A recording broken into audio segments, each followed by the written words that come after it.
Hello everyone, welcome to Sleepy Crimes Hub. I'm here with you tonight to help you relax and slowly fall asleep.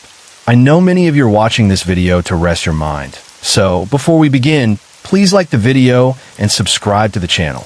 Tell me in the comments, where are you watching from and what time is it right now? Now get comfortable, close your eyes if you like, take a deep breath and let go of the day. Let's gently begin with case 1. The morning of January 22nd, 2025 began like any other school day at Antioch High School, a large public high school situated in the Antioch neighborhood of Nashville, Tennessee. With more than 2,000 students enrolled across grades 9 through 12, the campus was constantly alive with movement, noise, and routine. Antioch High School was one of many schools administered by the Metropolitan Nashville Public Schools system, a place where students passed through hallways every day, believing the building to be familiar and safe. That morning, backpacks were slung over shoulders, conversations echoed through corridors, and the cafeteria slowly filled with students expecting nothing more than another ordinary day. No one knew that the sense of normalcy would be shattered in seconds. Hidden beneath that calm was a story that had been unfolding quietly for years. The individual responsible for what was about to happen was Solomon Samad Charlie Henderson, born in March 2007. To many of his classmates, Henderson was barely noticeable. He was often described as quiet, withdrawn, and distant, someone who kept to himself and rarely drew attention. But silence does not always mean peace. Behind his reserved exterior existed a deeply disturbed inner world, one shaped by anger, isolation, and an intense fixation on violence that few people around him truly understood. As investigators would later uncover, Henderson had spent years immersed in extremist online spaces. Through hundreds of pages of digital writings and documents, he expressed admiration for mass killers and repeatedly glorified acts of large-scale violence. His words revealed anti-Semitic beliefs, racist ideology, and white supremacist views, including hatred toward minority groups.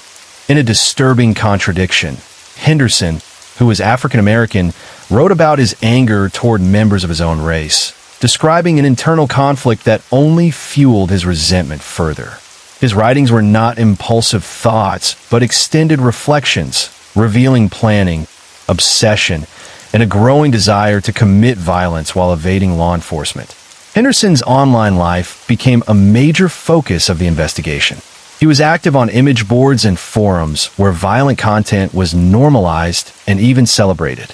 His manifesto contained internet slang, memes, and language drawn from extremist communities, reflecting how deeply he had absorbed these subcultures. He engaged with spaces dedicated to graphic violence and was linked, at least digitally, to far-right and cybercriminal networks. Music associated with online shooter subcultures appeared repeatedly in his writings, reinforcing his worldview and emotional state. The internet, rather than serving as an escape, became an amplifier for his most dangerous thoughts. Long before the shooting, there were signs that something was wrong. Records from Henderson's earlier years at a nearby middle school indicated that he had said something described as troubling to a teacher, and staff had discovered concerning material on his school laptop. Because he was only 14 at the time, the details were never publicly disclosed. However, those early warnings suggested a pattern of behavior that did not suddenly emerge in high school, but had been developing quietly for years. At home, instability seemed to follow him as well. Police had been called to the Henderson residence multiple times prior to the shooting. In one early incident, Henderson's mother contacted emergency services after claiming that he had run away from home following a violent confrontation. He was later found and arrested in another Tennessee city. The reasons behind his actions remained unclear, but the event pointed to ongoing family conflict. In later years, police responded to reports involving theft, during which firearms were discovered and confiscated from the home. Henderson himself later wrote about these encounters in a dismissive tone, suggesting a lack of fear or accountability.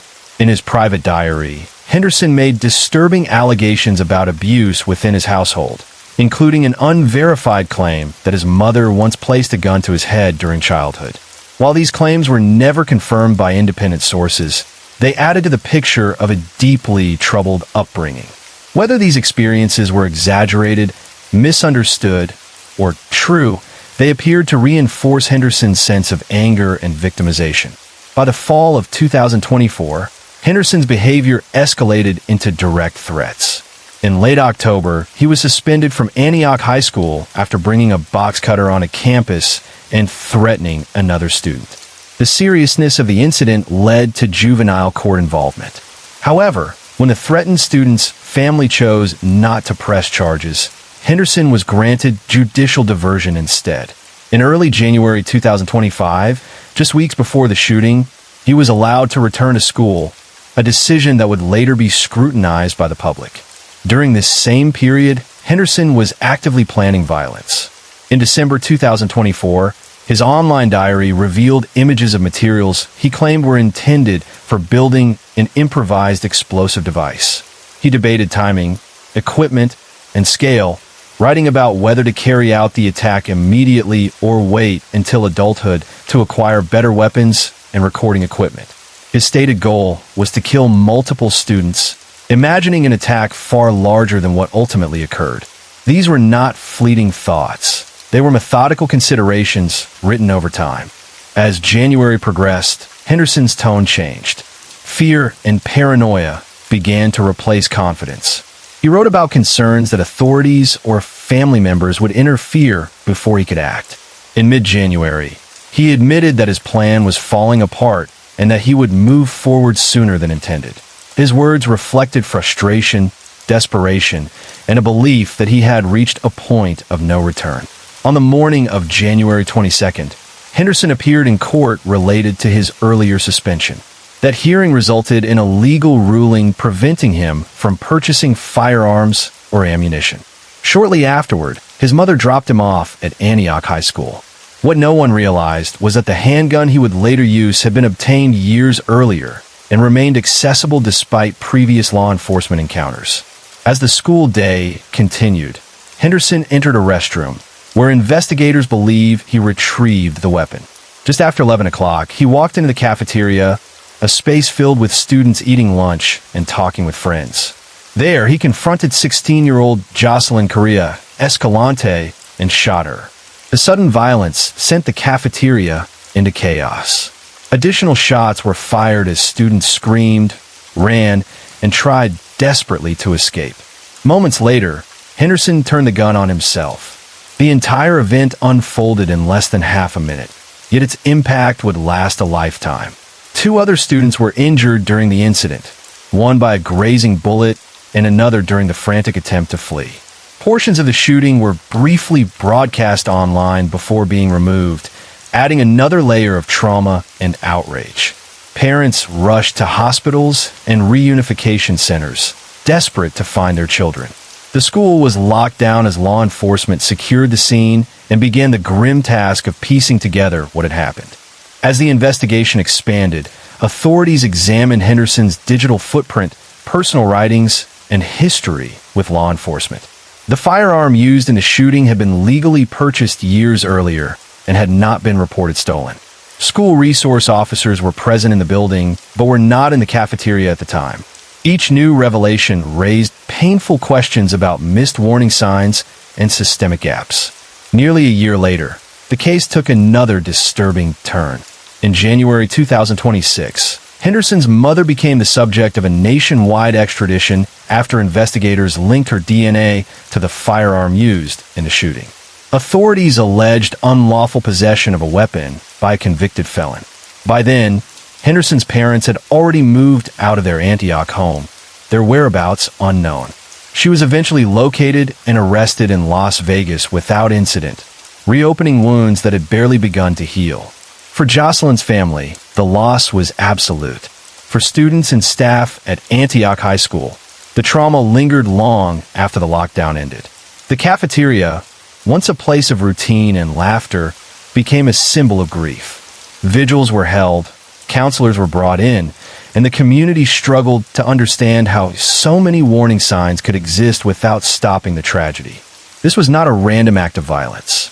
It was the result of years of unresolved instability, online radicalization, and missed opportunities for intervention. The story of Antioch High School is not just about one moment in time, but about everything that led up to it, and the lives forever changed in its aftermath. Case 2 on August 26, 2023, Jacksonville, Florida woke up to a warm Saturday that carried no warning of what was about to unfold. By late morning, the city moved at its usual pace, stores opening their doors and neighborhoods settling into the calm rhythm of the weekend. Somewhere in Clay County, a 21-year-old man named Ryan Christopher Palmiter left his home just before noon, stepping into a timeline that had already been carefully planned. What followed over the next 2 hours would not be spontaneous or accidental, but a deliberate path toward violence rooted in hatred. Palmiter's movements that day revealed intention long before the first shot was fired.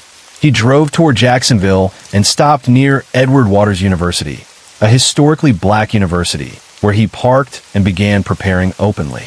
Standing behind his car, he put on a tactical vest, an act so unusual that it caught the attention of a bystander who recorded it.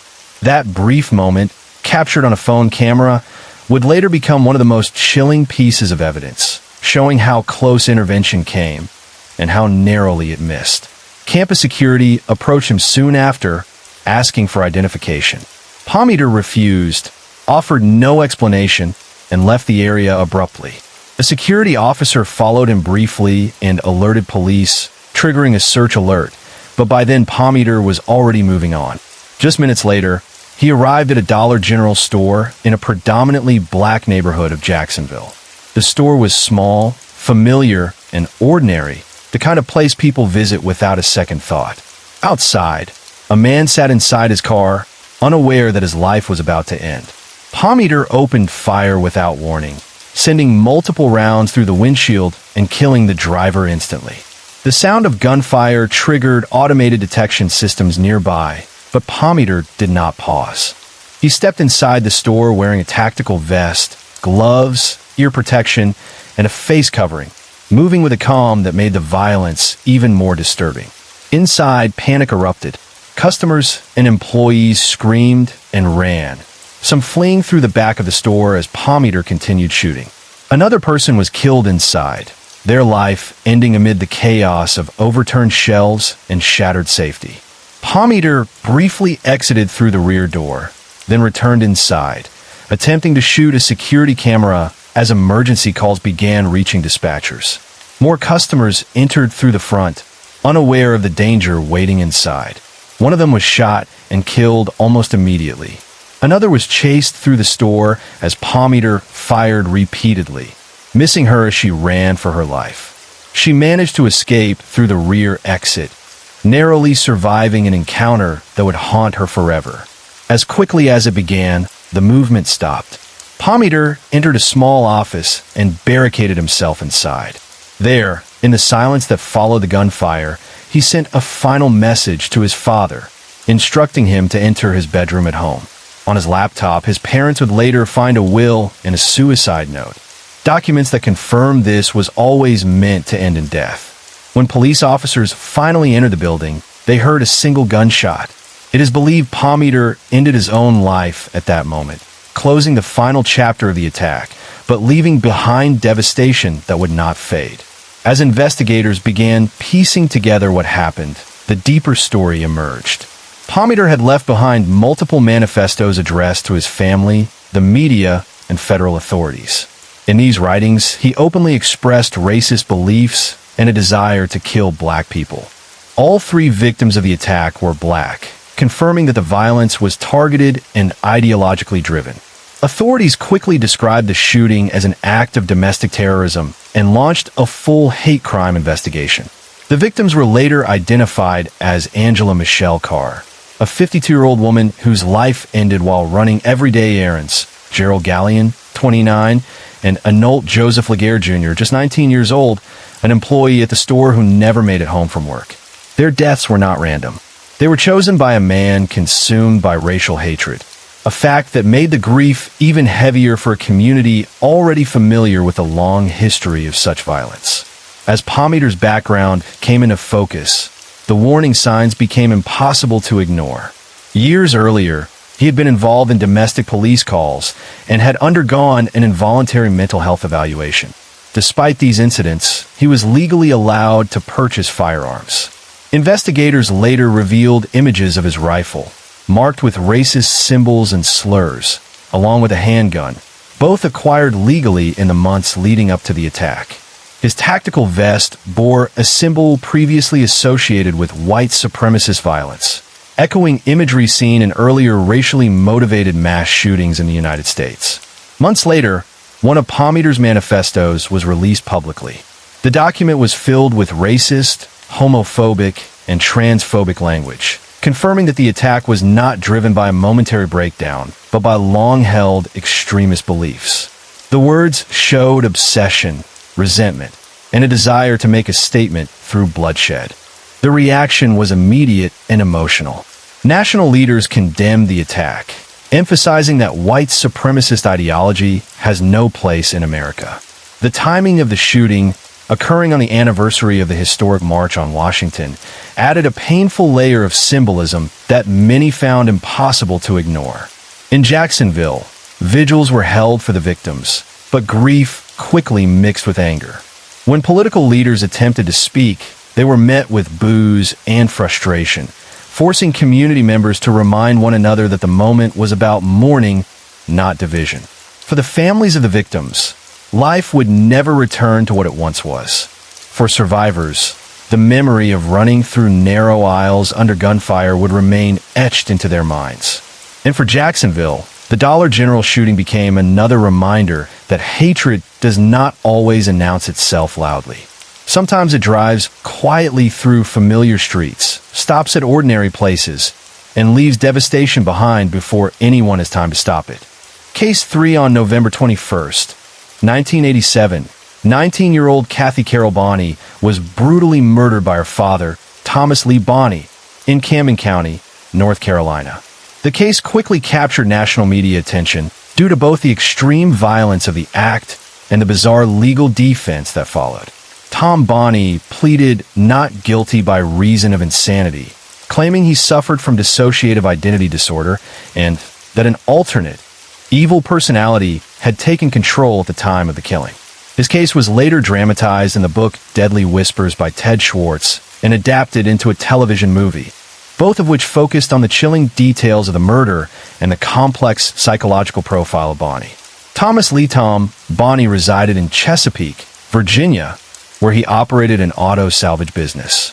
His childhood, according to his defense attorneys, had been marked by significant trauma, including physical abuse at the hands of his own father, which shaped his later personality disorders. Tom and his wife Dorothy May had 6 children, with Kathy Carol, born on August 6, 1968, being the eldest, followed by Susan Christine, born in 1972. Susan would later describe her father as extremely strict, authoritarian, and controlling, stating that he forbade his children from dating and maintained rigid control over household activities. A former business partner of Bonney recalled that he was prone to mood swings, particularly around religious topics, and often exhibited lapses in memory. Leading up to the murder, those close to him noticed increasingly strange and erratic behavior. It was apparent that he maintained a conflicted, love-hate relationship with his own father, which contributed to his disturbed psychological state. On the night of November 21st, 1987, sometime after 7 p.m., Tom Bonney left his home with Kathy under the pretense of looking at a truck for sale. Witnesses, including his daughter Susan, saw them at a nearby 7-Eleven store before they drove off, eventually crossing into North Carolina. According to his defense, a confrontation arose between father and daughter regarding Kathy's romantic life, during which she allegedly cursed at him and reached toward a gun in the vehicle, which discharged. Bonney claimed this triggered a flashback to his abusive childhood and allowed a violent alternate personality named Damien to seize control. In this state, he shot his daughter 27 times and left her body beside the dismal swamp canal. Afterward, he returned home alone, casually inquiring if anyone had seen Kathy, while Susan went searching near the 7-Eleven without his assistance. The following morning, November 22nd, Bonney reported Kathy missing at the Chesapeake Police Department, repeating his fabricated story that she had gone to meet a man named John at the 7-Eleven for a test drive in a Chevrolet Blazer and never returned. He claimed he did not suspect foul play until the next morning due to Kathy's prior history of staying out overnight. Police initially informed him that since she was an adult, a missing person report could only be filed after 24 hours. But he called again that evening and reiterated the same account when an officer visited the home. Kathy's body was discovered later that day, around 3 p.m., on the outskirts of Elizabeth City near the Dismal Swamp Canal, just across the North Carolina state line. She was found nude, with a blood-stained, torn undergarment nearby. Her face was so disfigured that identification was possible only through fingerprints. The autopsy revealed 27 gunshot wounds to her head, torso, and legs, some inflicted post-mortem, and found no evidence of sexual assault. Bloodstains on clothing found with the body matched Kathy's blood type. A search of her bedroom uncovered a letter to her lover, several adult magazines, and a pair of handcuffs. In the following weeks, Bonnie assisted police in preparing a composite sketch of the alleged suspect, but investigators noticed multiple inconsistencies in his statements, including conflicting accounts of which vehicle he drove and contradictory information regarding the whereabouts of his firearms. Blood matching Kathy's type and strands of her hair were later discovered in the trunk and backseat of Bonnie's Chevrolet, corroborating suspicions that he was directly involved. On December 11th, 1987, Tom Bonnie fled, while Dorothy Bonnie went into hiding out of fear, and social services intervened to take custody of the remaining children. Bonnie was apprehended on January 31st, 1988, in Indianapolis and extradited to North Carolina. In July 1988, he began a series of interviews with psychologist Dr. Paul Dell, who diagnosed him with dissociative identity disorder, post-traumatic stress disorder, and mixed personality disorder. Dell attributed Bonnie's condition to childhood trauma, including the death of his grandmother at age 10, and identified 10 separate personalities through hypnosis, including the host personality Tom, as well as Damien, Satan, Mamie, Viking, Tommy, Hitman, Preacher, Dad, and Kathy, each of which functioned to cope with his trauma. The interviews were videotaped, and Bonnie at one point claimed that Kathy visited him in prison every night, reflecting his fragmented perception of reality. The first trial began on October 17, 1988, in Elizabeth City, North Carolina. The proceedings focused heavily on Bonnie's mental state, with court-appointed attorneys presenting Dell's videotape sessions as evidence that Bonnie had been controlled by his Damien personality during the killing and was incapable of understanding his actions. The prosecution psychiatrist, Dr. Philip Coons, who had not interviewed Bonnie directly but reviewed the footage, criticized Dell's methods, claiming that the symptoms could have been induced or exaggerated through hypnosis. Another physician testified that Bonnie displayed behaviors consistent with the diagnosis, but personally believed that he knew right from wrong during the murder.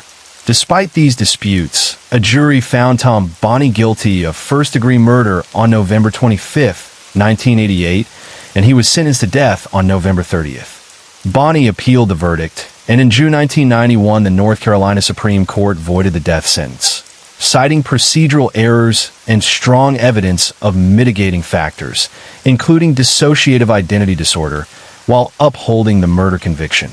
The case was remanded for psychiatric evaluation and resentencing. In August 1992, during the resentencing hearing, proceedings were interrupted after Bonnie's outburst forced a mistrial. He was later declared competent to stand trial, and on October 16, 2007, Camden County Superior Court sentenced him to life imprisonment. Bonnie's time in custody included multiple escape attempts. During his first trial, he jumped from a transport vehicle while handcuffed and ran 50 feet before being apprehended.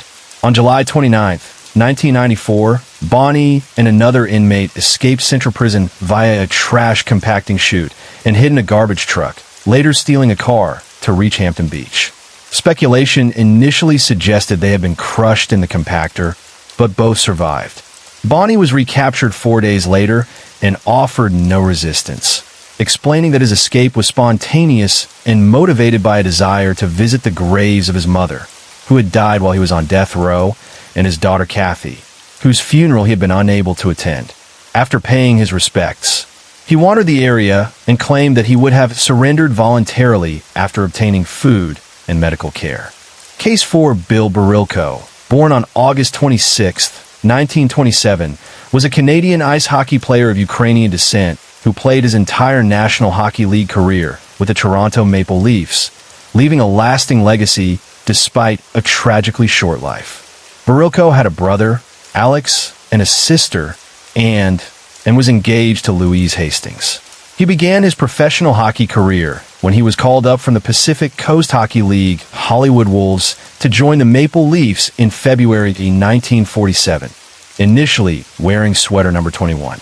Over the course of 5 NHL seasons, Barilko changed his jersey to number 19 for the 1948 to 49 and 1949 to 50 seasons, and finally wore the number 5 during the 1950 to 51 season, which was later retired by the Leafs in his honor.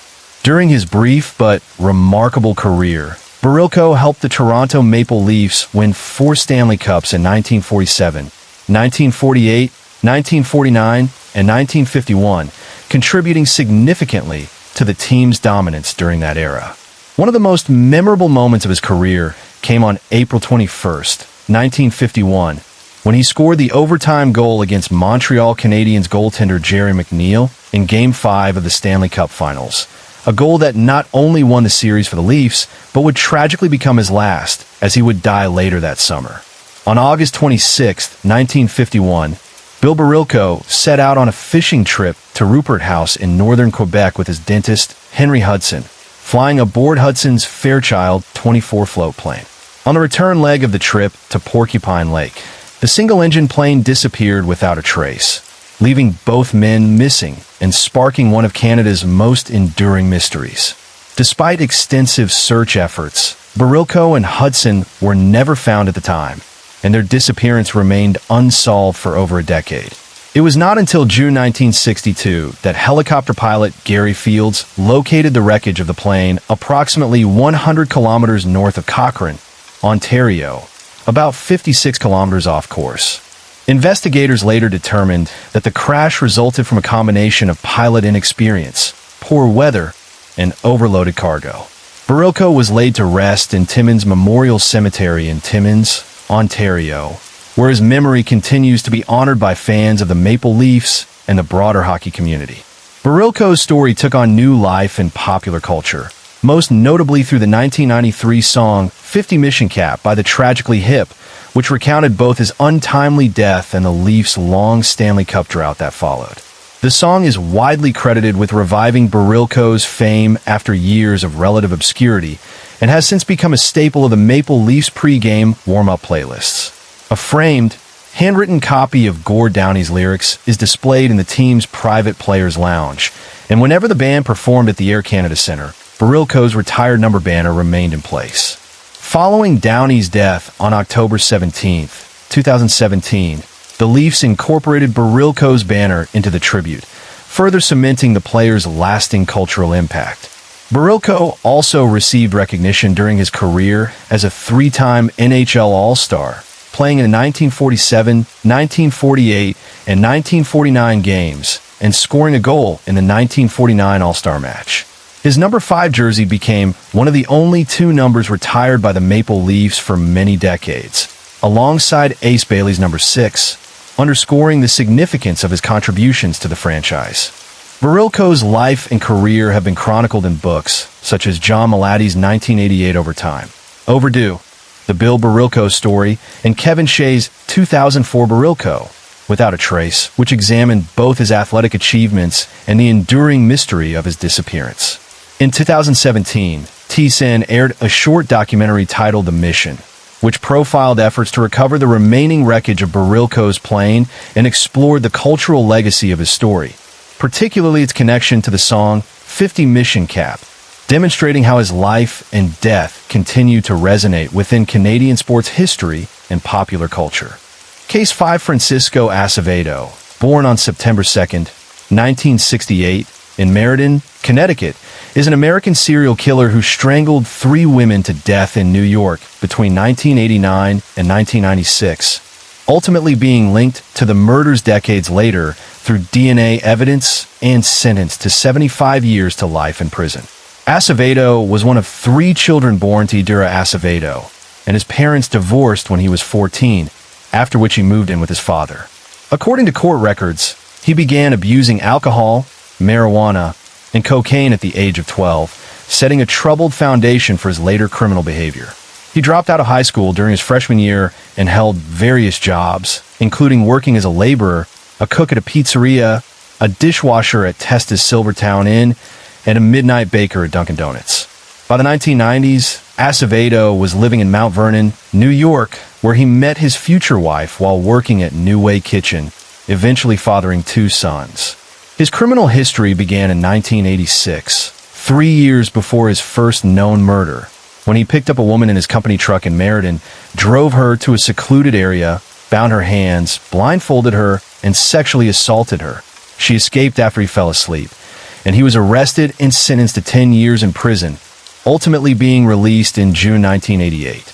His violence extended into domestic abuse, as on November 11, 1997, he was charged with third-degree assault against his wife in Yonkers, a charge that was later dismissed, and on August 30th, 1998, he was arrested for punching his wife in the face, breaking her nose, for which he served 9 months in jail after a misdemeanor conviction. Acevedo's connection to the murders of Maria Ramos, Tawanda Hodges, and Kimberly Moore remained undiscovered until 2009, when he was arrested for drunk driving in Brentwood. As part of an optional parole condition, he voluntarily provided a DNA sample, which matched evidence from 3 decades-old murder cases. Maria Ramos, 26, was found murdered on February 5, 1989, in the Bronx. Tawanda Hodges, 28, was murdered on March 28, 1991, also in the Bronx. And Kimberly Moore, 30, was killed on May 24, 1996, in Greenburgh. Each victim had been found naked, beaten, and posed after death, with investigators aware of the similarities due to matching DNA on all 3 victims, but without any suspect prior to Acevedo's DNA match. Throughout his trial, Acevedo claimed that he had sexual relations with the victims, but denied involvement in their murders. He was acquitted of 3 counts of rape, as the victims were known sex workers, but was found guilty of the murders on the very first day of jury deliberations. Acevedo received 3 consecutive sentences of 25 years to life imprisonment, totaling a minimum of 75 years, and is currently incarcerated at Green Haven Correctional Facility, where he remains a convicted serial killer whose crimes went unsolved for more than 2 decades. Case 6 Beverly Gale Alit was born on October 4th, 1968, and raised in the quiet village of Corby Glen near Grantham, England, growing up in what appeared to be an ordinary working-class family. She had 2 sisters and a brother. Her father, Richard, worked in an off-license, and her mother earned a living as a school cleaner. From an early age, Alit struggled academically and failed the entrance exam for Kesteven and Grantham Girls' School, instead attending Charles Reed's Secondary Modern School. Despite these setbacks, she often presented herself as caring and responsible, frequently volunteering to babysit for local families. She left school at 16 and enrolled in a nursing course at Grantham College, expressing a strong desire to work with children and be seen as a devoted caregiver. To those around her, she appeared attentive and eager to help, qualities that later allowed her to gain trust in medical settings. Between February and April 1991, while working as a state-enrolled nurse on Ward 4 of Grantham and Kesteven Hospital, Alit carried out a series of horrific attacks on young patients over a period of just 59 days. 13 children were harmed, 4 of whom died, many after suffering sudden and unexplained cardiac arrests.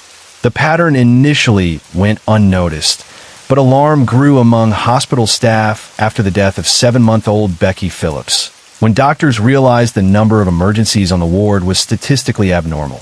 A deeper investigation revealed that Alit was the only nurse consistently present during each incident and had direct access to insulin, potassium, and other substances later found to have caused the children's collapses. Police were called in, and the case quickly became one of the most disturbing medical crimes in British history. Alit was charged with 4 counts of murder, 11 counts of attempted murder, and 11 counts of causing grievous bodily harm. Throughout her trial, she pleaded not guilty to all charges, maintaining her innocence despite overwhelming evidence. On May 28, 1993, she was found guilty on every count and sentenced to 13 concurrent life sentences. Shortly after entering prison, Alit stopped eating and drinking, leading to her transfer to Rampton Secure Hospital in Nottinghamshire, a high-security psychiatric facility where she remains. Although some experts later argued she should have been held in a standard prison, her placement at Rampton was maintained. In 2007, the High Court clarified that her minimum tariff was 30 years, correcting long-held confusion among victims' families who believed it was 40 years. That minimum term expired in November 2021, making her eligible for parole, though release is not guaranteed. The motives behind Alit's crimes have never been fully understood, but many experts believe she exhibited symptoms of factitious disorder imposed on another, commonly known as Munchausen syndrome by proxy. This condition involves deliberately causing illness or injury to someone in one's care to gain attention, sympathy, or a sense of control. In Alit's case, investigators noted how she appeared calm during emergencies and often sought praise for her actions during resuscitation attempts. In October 2023, she appeared before a mental health tribunal to be assessed for a possible transfer to a mainstream prison, a move that would have allowed her to apply for parole sooner. However, in December 2023, authorities denied the request, ruling that she should remain at Rampton Secure Hospital, with no further assessment permitted until at least 2026. Alit's crimes have left a lasting impact on the UK healthcare system and public trust in medical professionals. Her case has been explored extensively in books, documentaries, and dramatizations, including the BBC film Angel of Death, as well as numerous true crime series examining medical serial killers. She has also been referenced in music and popular culture, symbolizing one of Britain's most chilling betrayals of care and responsibility. The story of Beverly Alit remains a haunting reminder that extreme danger can sometimes hide behind a mask of kindness and authority, especially where trust is assumed rather than questioned.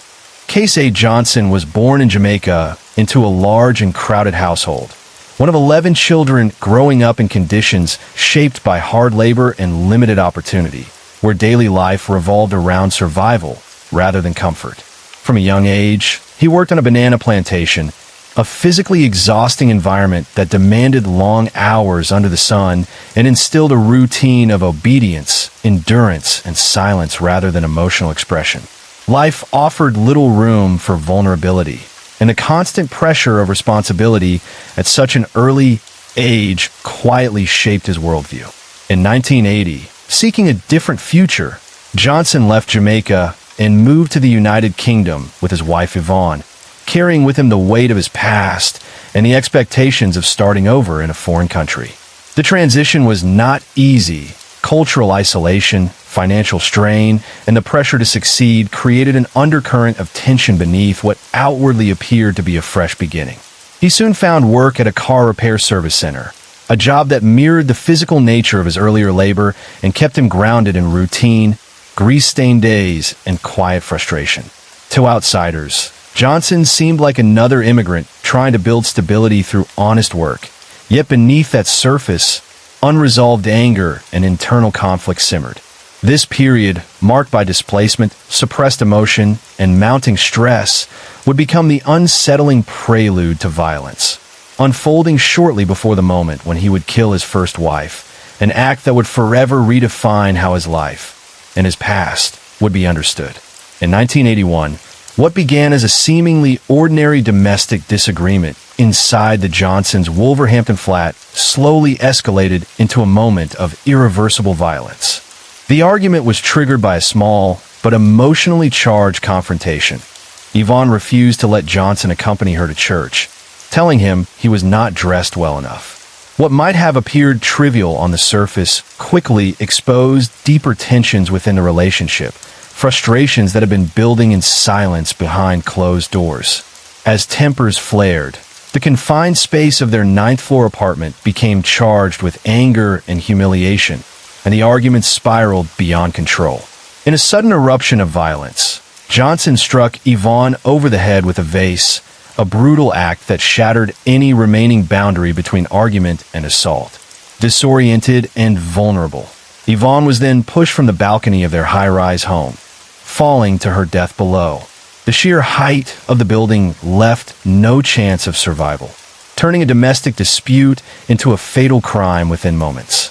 When the case reached court, Johnson was not convicted of murder, but of manslaughter, a verdict that reflected the legal interpretation of intent rather than the devastating outcome. He was sentenced to 3 years in prison, a punishment that, for many, felt disturbingly small when weighed against the loss of Yvonne's life and the violence that ended it. 11 years after the death of his first wife, Johnson appeared to have rebuilt his life, at least on the surface. In Wolverhampton, he met Yvonne Bennett, a woman who would later become deeply entangled in his turbulent emotional world. Their relationship moved quickly, and the couple eventually relocated together to Finsbury Park in North London, hoping for a fresh start away from the shadows of the past. For a time, the relationship seemed stable, especially after Yvonne gave birth to their daughter, a moment that should have anchored Johnson to responsibility and restraint. But beneath the appearance of family life, the relationship was already fractured. When Johnson discovered that Yvonne was having an affair, the bond between them collapsed, and separation followed, igniting feelings of rejection, obsession, and loss of control that he was unable to manage. What followed was a period of escalating and deeply disturbing behavior. Johnson began stalking Yvonne, inserting himself into her life despite their separation and refusing to accept the end of the relationship. His presence became so threatening that police were forced to remove him from the house only days before her death, a chilling warning sign that violence was imminent. Despite this intervention, no lasting protection was in place. In 1993, inside the very home that had once symbolized family, Johnson carried out the final and most devastating act. While their 2-year-old daughter slept nearby, unaware and defenseless, Johnson strangled Yvonne Bennett with a belt. The intimacy and brutality of the method underscored the personal nature of the crime, turning a domestic space into a scene of horror and irreversible loss. After killing her, Johnson did not flee. Instead, he telephoned the police and confessed to what he had done, his words marking a sudden shift from control to collapse. In the hours that followed, he attempted to take his own life by trying to hang himself from a tree, an act that failed and left him alive to face the consequences. He ultimately surrendered to authorities without resistance. At his trial at the Old Bailey, Johnson's defense centered on his mental state, with claims that he suffered from depression and a personality disorder that impaired his judgment and emotional regulation. He pleaded guilty to manslaughter on the grounds of diminished responsibility, and the court accepted this explanation. Rather than a conventional prison sentence, Johnson was found guilty and ordered to be detained in a mental institution, closing the legal chapter of a case marked by repeated patterns of obsession, violence, and the devastating failure to protect those closest to him. By September 1994, Johnson was gradually being reintegrated into the outside world, despite his violent past. For the first time since being confined to a psychiatric ward, he was permitted to leave under escorted parole, a decision that reflected official confidence in the assessments of his mental stability. This period of controlled freedom expanded further in mid-1995, when Johnson was allowed to attend a City and Guilds furniture restoration course for 2 days without supervision. It was during this course that he met Angela Best, a 51-year-old mother of 4 who had recently relocated to Tottenham from Manchester in an effort to rebuild her own life. Their connection formed quickly, and what began as casual contact soon developed into a close and intimate relationship, largely unnoticed by the professionals responsible for monitoring Johnson's behavior. In October 1997, a mental health tribunal approved Johnson's release from institutional care, a decision that came with strict conditions intended to prevent further harm. Among these was a clear requirement that he inform his supervising doctors and social workers of any romantic or emotional relationship he formed with a woman. This rule existed precisely because of his history of violence within intimate relationships. Despite this, Johnson failed to disclose his involvement with Angela Best, choosing instead to keep the relationship hidden from those tasked with assessing his risk. It was only shortly before her death that authorities became aware of their connection, by which time any opportunity for intervention had already passed. During a routine visit to Johnson's Dartmouth Park home, officials observed what appeared to be a harmless domestic detail, a hand-carved wooden ornament spelling out the word love, resting quietly on the mantelpiece. The object, symbolic of affection and normalcy, did not raise any immediate concerns or suspicions among the visiting professionals. In hindsight, however, it stood as a tragic and unsettling contrast to Johnson's concealed behavior and unresolved violent tendencies. What seemed to be evidence of emotional stability and rehabilitation masked the dangerous reality beneath, allowing another relationship to progress unchecked toward a fatal outcome. In September 2016, the relationship between Johnson and Angela Best finally fractured after Best uncovered the full truth about his violent past through a detailed letter that laid out his previous convictions in stark detail. The revelation was devastating, not only because of what it exposed about Johnson, but because it forced Best to reassess a relationship she had once believed to be safe and meaningful. After the breakup, Best confided that she had felt the happiest she had ever been upon finding love with someone else, a quiet declaration of emotional freedom after leaving Johnson behind. Despite this clear separation, Johnson refused to accept the end of the relationship, continuing to express what he described as undying love for Best on a daily basis, a fixation that masked a growing sense of loss and entitlement. When a social worker and psychiatrist visited him on December 8, 2016, just days before the killing, Johnson did not present as depressed or emotionally unstable and continued to deny that he was involved in any romantic relationship at all. This denial reassured professionals monitoring him, and no immediate risk was identified.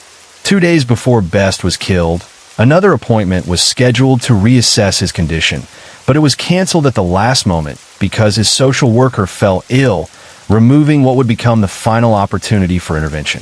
On the morning of December 15, 2016, Angela Best went to Johnson's Islington flat, intending to help him prepare for an appointment with the Jamaican embassy, an act that reflected her lingering sense of responsibility and compassion despite their separation. Shortly after she entered the home, the visit turned violently and irreversibly tragic. Johnson attacked Best with a claw hammer, striking her at least 6 times with overwhelming force. As she fought desperately to protect herself, he escalated the assault, ultimately strangling her with the cord of a dressing gown, extinguishing her life inside the very space that had once symbolized trust and familiarity. After the killing, Johnson did not immediately alert authorities. Instead, hours later, he traveled to Cheshunt railway station and deliberately threw himself in front of an express train in an apparent suicide attempt. The act failed to end his life, but left him catastrophically injured, resulting in the loss of his right arm and left hand. While medical teams worked urgently to save him, police officers went to his Islington flat, where they discovered Angela Best's body lying in the living room. The scene marked the grim conclusion of a pattern of violence that had repeatedly been underestimated, and it exposed once again the fatal consequences of missed warning signs and systemic failures to protect those closest to him. When the case finally came to court, Johnson appeared before the judge confined to a wheelchair, his body permanently altered by the injuries he had inflicted on himself after killing Angela Best. In a stark and unsettling courtroom moment, he confessed to her murder, leaving no dispute over his responsibility for the crime. The court heard how his actions represented the final escalation in a long history of violence against women, a history that had repeatedly intersected with the mental health system. Johnson was sentenced to a minimum of 26 years in prison, a term that reflected both the brutality of the killing and the failures that had allowed him to live unsupervised in the community. His defense lawyer, Annette Henry QC, told the court that Johnson was consumed by self-loathing and remorse, stating that he did not wish to continue living and that he hated himself for what he had done. She suggested that, given his age, physical condition, and the length of the sentence, he would likely die behind bars. However, the Crown later challenged the adequacy of the punishment, arguing that the seriousness of the crime and Johnson's prior convictions warranted a longer minimum term. The appeal was successful, and his sentence was increased, raising the minimum time he must serve from 26 years to 30 years, reinforcing the court's view that the crime demanded the harshest possible response within the law. For Angela Best's family, the sentence could offer no real sense of closure. Her loved ones, including her son Raphael and her sisters Lorraine Jones and Valerie Archibald, spoke publicly about the devastation left in the wake of her death, describing their loss as immeasurable. They emphasized that Angela was a deeply caring woman who loved her children and grandchildren with her whole heart, and that her absence had created a permanent void in their lives. Their grief was compounded by the knowledge that Johnson's violent past was well documented and that opportunities to prevent the tragedy had existed. In the aftermath of the trial, Camden and Islington NHS Trust, which had been responsible for Johnson's care in the community since 2004, issued a statement acknowledging the gravity of the case.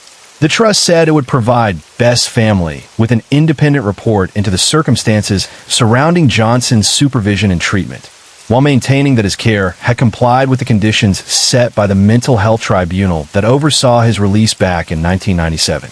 Even so, the case ignited wider public concern and debate about risk assessment, accountability, and the balance between rehabilitation and public safety, ensuring that Angela Best's death would continue to resonate far beyond the courtroom. Case 9 Donald Nielsen, born Donald Nappy on August 1st, 1936 in Bradford, in what was then the West Riding of Yorkshire, came into the world under circumstances that would later be described as deeply formative and emotionally damaging. His childhood was marked by instability and loss, most notably the death of his mother from breast cancer when he was just 10 years old, an event that removed the central source of care and security from his life at a very young age. In the years that followed, Nielsen struggled both emotionally and socially, becoming increasingly isolated.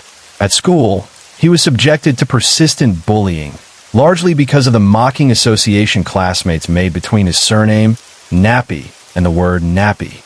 What may have seemed trivial to others became a source of lasting humiliation for him, reinforcing a sense of resentment and alienation that followed him into adulthood. Those who later studied his life often pointed to this period as one in which bitterness, secrecy, and a desire for control quietly took root. As a young man, Nielsen joined the British Army, a move that offered structure, discipline, and an escape from the environment in which he had felt powerless. He served with the King's Own Yorkshire Light Infantry and was posted overseas to Kenya, Cyprus, and Aden, locations that exposed him to conflict zones and colonial unrest during a turbulent period in British military history. His time in the Army instilled in him a rigid sense of order and self-reliance, but it also reinforced his tendency toward emotional withdrawal and strict personal routines. Fellow soldiers later described him as reserved and disciplined, someone who kept to himself and rarely spoke about his inner life. Although military service gave him practical skills and a sense of identity, it did little to resolve the underlying anger and psychological scars carried from childhood. In April 1955, at the age of 18, Nielsen married Irene Tate, who was 2 years older than him, and the couple attempted to build a stable family life. Their only child, a daughter named Catherine, was born in 1960, and by all outward appearances, Nielsen became a devoted father who was fiercely protective of his family. 4 years later, in 1964, he took the significant step of legally changing his surname, motivated primarily by a desire to shield his daughter from the same ridicule and bullying he had endured as a child. The origin of the new surname, Nielsen, has remained a point of uncertainty and debate. Some accounts suggest he adopted the name from a man whose taxi business he had purchased, while others recall that it was taken from an ice cream van associated with his work at the time. Whatever the true source, the decision symbolized Nielsen's determination to erase parts of his past and exert control over his identity, a pattern of behavior that would later take on far darker implications. Long before he became infamous to the British public as the Black Panther, Donald Nielsen had already built an extensive and remarkably disciplined criminal career that largely escaped police attention.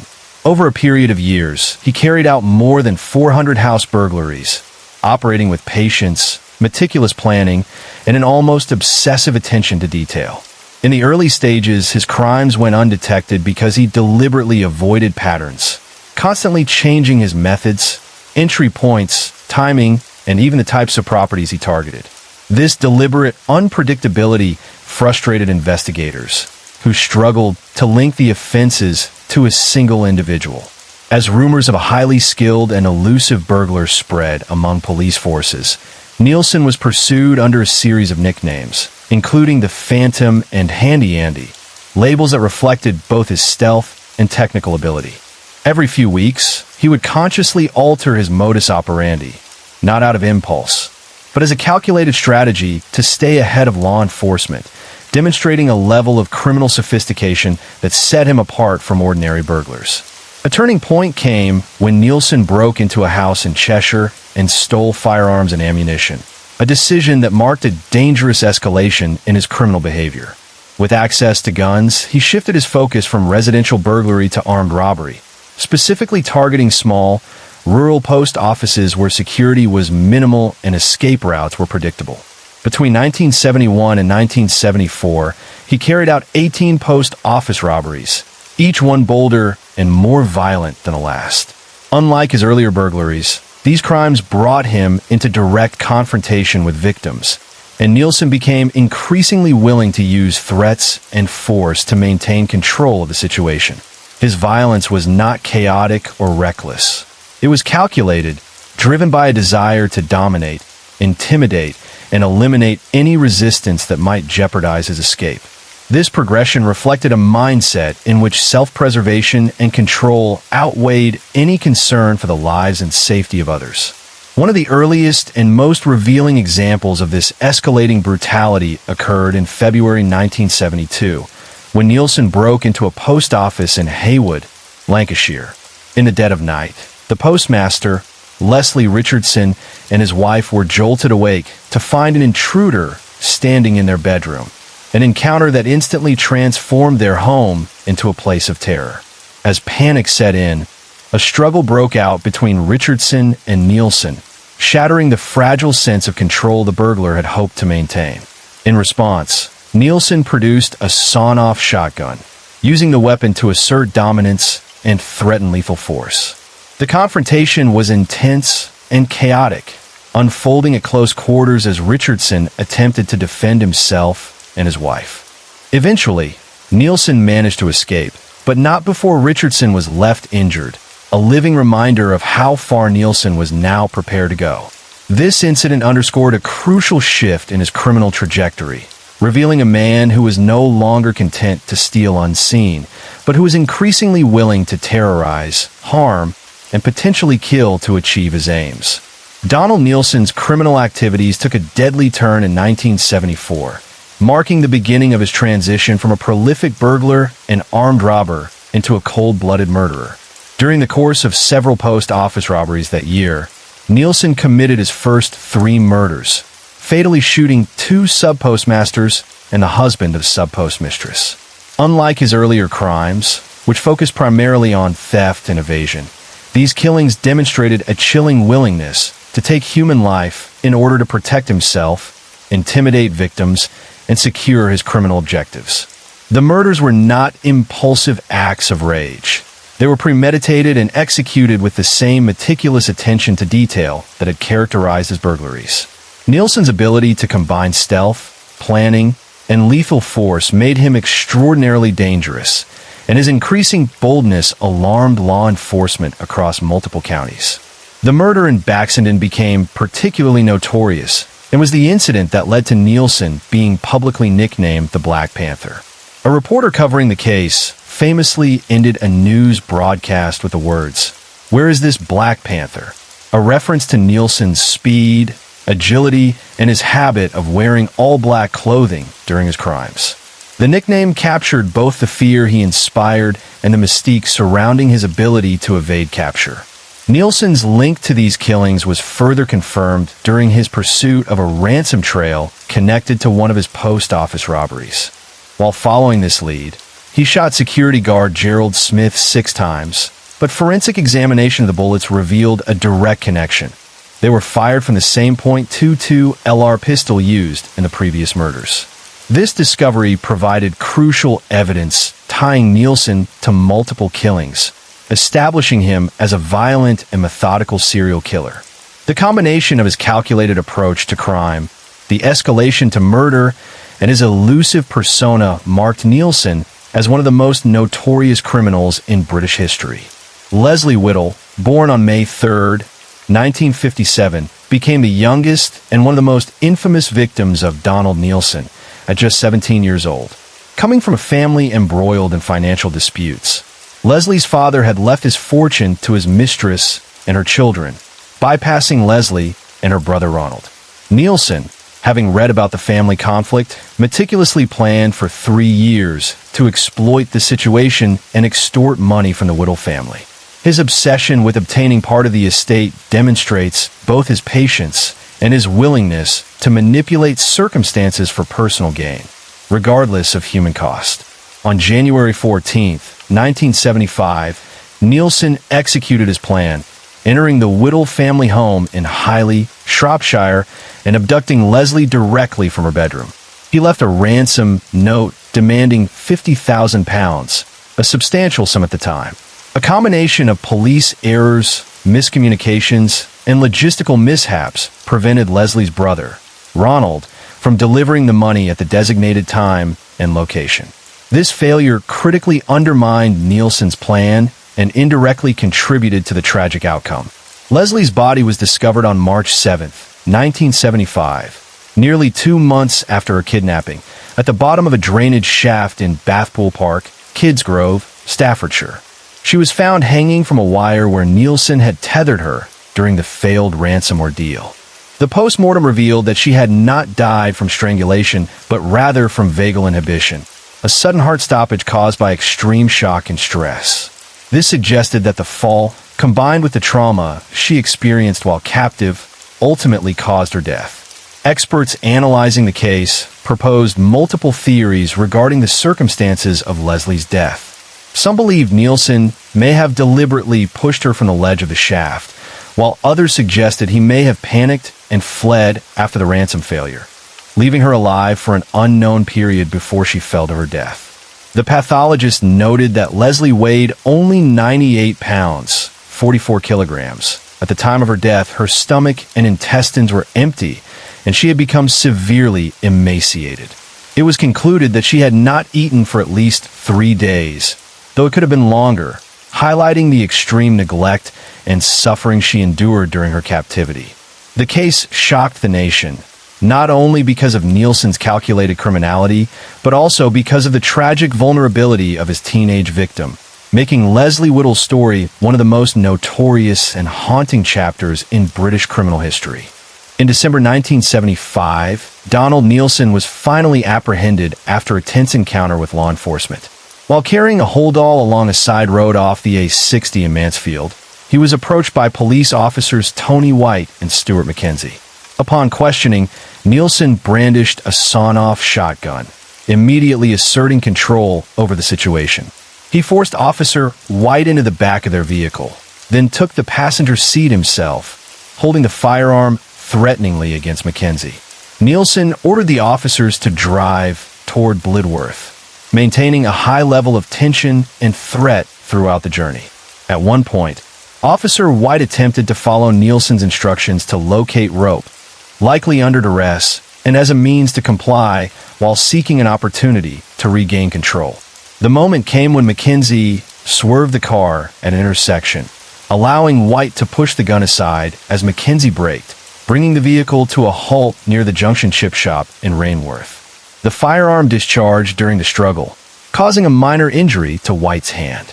As the situation escalated, nearby residents, Roy Morris and Keith Wood, courageously intervened, helping to subdue Nielsen and restrain him until additional police units arrived. Throughout the ordeal, the officers shielded Nielsen from an agitated crowd that had gathered, ensuring the capture remained controlled. With backup arriving, Nielsen was finally taken into custody, ending his years of violent crime and bringing relief to the public who had lived in fear of the man known as the Black Panther. During Donald Nielsen's trial at Oxford Crown Court, his defense barrister, Gilbert Gray, presented a detailed argument regarding the death of Leslie Whittle. Gray contended that Whittle had died as a result of an accident, falling from the ledge where she had been held, rather than as a deliberate act by Nielsen. He highlighted that Nielsen had attempted to provide for her basic needs and comfort during her captivity, claiming that he had fed her chicken soup, spaghetti, and meatballs, and purchased fish and chips, chicken legs, and polo mints for her. The prosecution, however, disputed these claims, presenting evidence that suggested Nielsen's efforts were insufficient and that the conditions were ultimately life-threatening. Despite this, investigators did find that Nielsen had left Whittle with items intended to help her survive, including a sleeping bag designed to prevent hypothermia, mattresses, survival blankets, survival bags, a bottle of brandy, 6 paperback books, a copy of the Times newspaper, and 2 magazines for reading, a small puzzle, and 2 brightly colored napkins. These items were recovered either from the shaft or the subterranean canal beneath it, showing that Nielsen had attempted to provide some basic provisions. In his closing speech, Gray emphasized these points, asking the jury to consider the extent to which Nielsen tried to ensure Whittle's comfort. He noted the elaborate measures taken to pad the wire tether and cushion the platform, explaining that the hangman's noose was wrapped with 77.5 inches of elastoplast, and the platform was cushioned with a rubber mattress and sleeping bags. Gray illustrated the mechanics of the fatal fall, explaining that Whittle's feet had been only 6 inches from the bottom of the shaft, and that the drop was altered because the wire snagged on a stanchion, effectively shortening the tether. He emphasized the precise measurements. Whittle's height from the neck was 4 feet, with a 5-foot ligature, giving a total length of 9 feet, and the drop from the landing to the floor of the tunnel was 6 feet 11 inches. According to Gray, if the wire had not snagged, she would have landed safely on her feet. Gray also questioned Nielsen's motives in keeping Whittle alive once the ransom messages had been recorded, suggesting that if his intent had been murder from the outset, he could have killed her immediately and disposed of her body in the woods. He argued that the outcome was an unplanned mishap. I submit that when Leslie Whittle went over the platform, it was an unlooked-for misadventure, unplanned and undesired. Nielsen started something that went hideously wrong. This line of defense focused heavily on portraying Nielsen's actions as ultimately accidental and unintentional, emphasizing the measures he allegedly took to provide for Whittle and framing her death as the result of an unforeseen error rather than premeditated murder. On July 1st, 1976, Donald Nielsen was convicted of the kidnapping and murder of 17-year-old Leslie Whittle, resulting in a life sentence. Just 3 weeks later, he was also convicted of the murders of 2 sub-postmasters and the husband of a sub-postmistress, bringing his total to 5 life sentences. The severity of Nielsen's crimes led to an additional set of sentences: 21 years for the kidnapping of Whittle, 10 years for blackmailing her mother, and 3 further 10-year sentences for burglary, specifically for stealing guns and ammunition, and for possessing a sawn-off shotgun with intent to endanger life. All of these sentences were ordered to run concurrently. During the trial, Nielsen was assessed by forensic psychologist Lionel Hayward, who concluded that he suffered from a significant psychopathological condition, though not severe enough to warrant diminished responsibility. The trial judge, Mr. Justice Mars Jones, emphasized the extreme nature of Nielsen's offenses, remarking that his crimes placed him in a class apart from nearly all other convicted murderers in recent years. Nielsen's defense team, including Solicitor Barrington Black, Junior Counsel Norman Jones, and leading counsel Gilbert Gray, argued that public opinion and media coverage had influenced the convictions. They contended that the focus on Nielsen as the notorious Black Panther had created a climate that demanded a harsh verdict, and suggested he should have been convicted only of manslaughter rather than murder. In addition to his murder convictions, Nielsen was acquitted of the attempted murders of sub-postmistress Margaret Grayland and PC Tony White, but was found guilty of alternative charges. He was convicted of inflicting grievous bodily harm on Grayland and of possessing a shotgun with intent to endanger life in Mansfield. The attempted murder charge against security guard Gerald Smith, whom Nielsen had shot 6 times during the Whittle ransom investigation, was not pursued because Smith died more than a year and a day after the shooting, creating legal complications. Following the verdicts, the trial judge recommended that Nielsen receive a whole life tariff. After the sentencing, Nielsen's lead counsel, Gilbert Gray, visited him in a cell beneath the court and found him curled up in a fetal position. Reports described Nielsen as dejected and purportedly filled with remorse for Leslie Whittle and her family, illustrating a rare glimpse of emotion from a man whose crimes had shocked the nation. Following Donald Nielsen's arrest in Mansfield, his wife, Irene Nielsen, quickly came under suspicion for her involvement in his criminal activities. After he failed to return home, she reportedly burned approximately 50 postal orders in the family's coal fire. During a subsequent police search of the Nielsen residence, charred remains of these postal orders were discovered in the chimney, raising further concerns about her role in concealing stolen property. Investigations revealed that Irene had cashed over 80 stolen postal orders that her husband had obtained during his post office raids.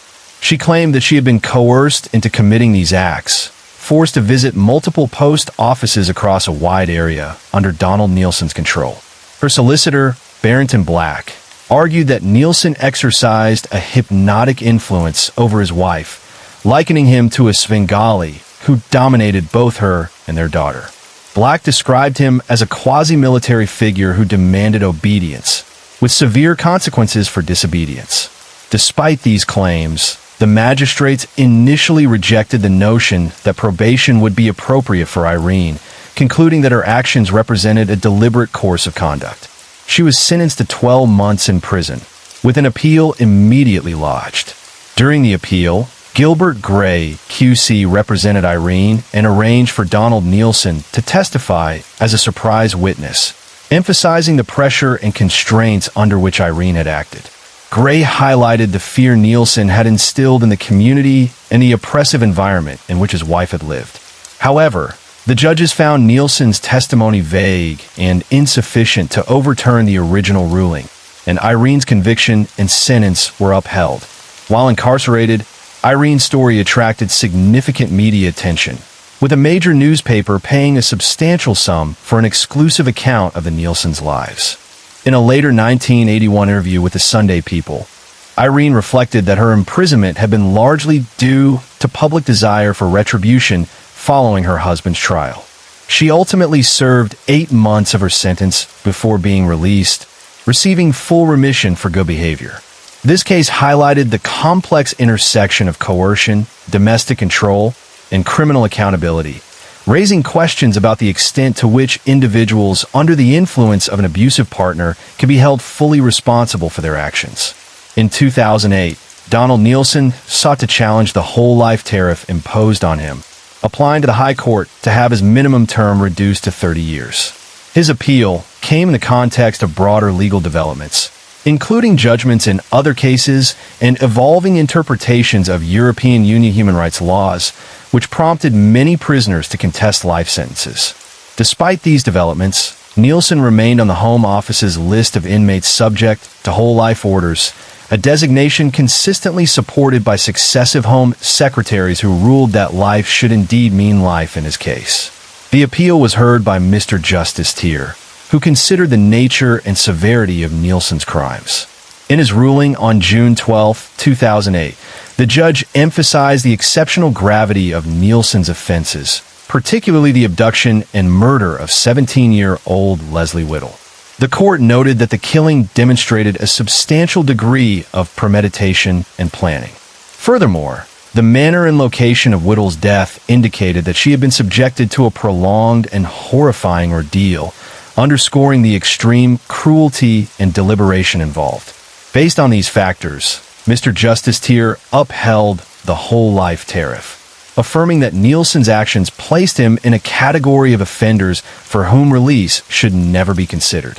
The ruling reinforced the principle that certain crimes, particularly those involving extreme premeditation, prolonged victim suffering, and public impact, justify the most severe and irrevocable custodial sentences under UK law. This appeal highlighted the legal and ethical tensions surrounding whole life tariffs, balancing human rights considerations against the need to reflect the exceptional severity of some criminal acts. Donald Nielsen, who had been serving a whole life tariff for his crimes, experienced declining health in the years leading up to his death. On the early morning of December 17, 2011, he was taken from Norwich Prison to Norfolk and Norwich University Hospital after experiencing breathing difficulties. Despite medical intervention, his condition worsened, and he passed away the following day, December 18, 2011, at the age of 75. The official cause of death was reported as respiratory failure. Nielsen's death marked the end of a notorious criminal life that had spanned decades, leaving a lasting impact on victims' families and British criminal history. At the time of his death, he had remained incarcerated under the strictest conditions, reflecting the severity and premeditation of his crimes. His passing closed a long chapter in UK law enforcement history, which had dealt with a highly calculated and violent offender. Case 10 on the morning of February 23, 1968, the body of 25-year-old Patricia Docker, an auxiliary nurse, was found in a shocking and disturbing state. She had been discovered naked, lying in the doorway of a small lock-up garage tucked away in an alley behind 27 Carmichael Place in Glasgow's Battlefield district. The alley was narrow and dimly lit, giving the scene an eerie, abandoned feel, and the location was only a few streets from Docker's own residence on Langside Place, highlighting the terrifying proximity of the crime to her home. Docker's body showed clear signs of a violent and brutal attack. Investigators noted extensive blunt force trauma to her face and head, suggesting she had been struck repeatedly before her death.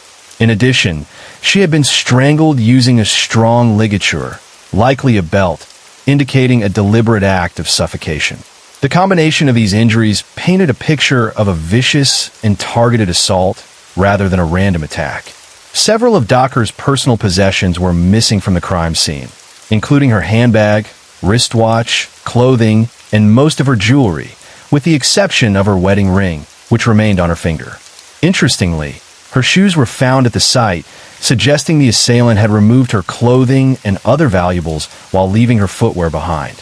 Her clothing was never recovered, raising further questions about the perpetrator's intentions and the circumstances surrounding the murder. Some of Docker's belongings were eventually recovered from nearby waters. An underwater search unit retrieved her handbag from the river cart just west of the Langside Drive Bridge. Alongside it, divers also found a pair of underpants and traces of lipstick believed to belong to Docker. In addition, her watch casing and bracelet were recovered from water close to the original murder location. These recovered items provided crucial forensic evidence and allowed investigators to reconstruct parts of Docker's final hours, giving them potential leads in identifying the person responsible for her death. Following the discovery of Patricia Docker's body, police launched extensive door-to-door inquiries throughout the Battlefield district and surrounding streets, hoping to uncover any witnesses or leads. One resident reported that she thought she had heard a female voice calling out twice in brief bursts, shouting, "Let me go," during the previous evening. She clarified, however, that she could not determine whether the woman was in distress, as she had heard no accompanying screams, struggles, or sounds of scuffle. Investigators also spoke with attendees of a party in a nearby flat that overlooked the alleyway where Docker's body was found. These individuals stated that they had seen or heard nothing unusual that night, providing little assistance to the ongoing investigation. Overall, The crime scene yielded almost no definitive evidence that could directly point to a suspect. Docker's father, stricken with grief, was called to the site the following day and was able to formally identify his daughter's body. A post-mortem examination was conducted by Gilbert Forbes at the University of Glasgow Medical School, providing important forensic insight. The examination confirmed that the cause of death was indeed strangulation, consistent with ligature marks observed on her neck. Interestingly, there were no clear signs of sexual assault on her body, which offered some insight into the nature of the attack. Forensic experts also noted the stage of rigor mortis present in Docker's body at the time it was found, indicating that she had likely been dead for several hours before discovery. Patricia Docker was a married woman and mother of one child, though she was estranged from her husband at the time of her death. On the night she was murdered, her parents had believed she would spend the evening dancing at the Majestic Ballroom on Hope Street, one of Glasgow's popular entertainment venues. For reasons that remain unclear, Docker is believed to have instead spent the majority of the night at the Barrowland Ballroom, possibly attracted by the Thursday over 25's night hosted, which catered to older patrons. About 10 days into the investigation, police located a witness who claimed to have seen Docker at the Barrowland that evening, offering a potential but unverified lead. Despite these efforts, investigators were ultimately unable to confirm any reliable, detailed sightings of Docker at either the Majestic or Barrowland ballrooms. That evening, when Docker failed to return home, her parents initially assumed she had spent the night with a friend, unaware of the tragedy that had befallen her. As the investigation into Patricia Docker's death continued, detectives began to develop theories regarding the circumstances of her murder and the disposal of her body. One prevailing hypothesis was that Docker may not have been killed at the site where her body was ultimately discovered. Investigators considered the possibility that she had been attacked elsewhere and her body subsequently transported to the lock-up garage on Carmichael Place. The topography of the area supported this theory. The general incline of Carmichael Place would have allowed a vehicle to approach the alley quietly, potentially without the driver needing to engage the engine. This would have facilitated the discreet movement of Docker's body to the location, while simultaneously allowing the perpetrator to remove her missing clothing, jewelry, and personal items from the scene without being observed by neighbors or passersby. Police estimated that the murder likely took place around midnight, based on the stage of rigor mortis and witness reports of activity in the vicinity. Early inquiries included sightings of vehicles that might have been connected to the crime. One report described a white Ford Consul 375 navigating nearby streets shortly before midnight. However, this lead was quickly eliminated when the occupants voluntarily came forward and were cleared. A more intriguing sighting involved a woman reportedly entering a light-colored Morris 1000 Traveler, driven by a man, at a bus stop on Langside Avenue at approximately 11:10 p.m. Unlike other leads, this report could not be conclusively ruled out, as the individuals involved were never traced, leaving open the possibility that they had direct knowledge of Docker's movements that evening. By March of that year, investigators had questioned an extraordinary number of taxi drivers, 700 out of the city's 1,300 licensed operators, to determine how Docker may have traveled home that night. The sheer volume of interviews reflected the uncertainty surrounding her movements and the broader challenges facing detectives in reconstructing the sequence of events. Several weeks into the investigation, authorities received an anonymous letter postmarked from the north of England. The letter was believed to have originated from a woman who had been in Glasgow city centre on the night of Docker's death, and it may have possessed crucial information regarding the identity of the killer. While police released details from the correspondence to the press and issued a public appeal for the woman to come forward, emphasizing that the information contained within the letter was vital to the investigation, she never responded.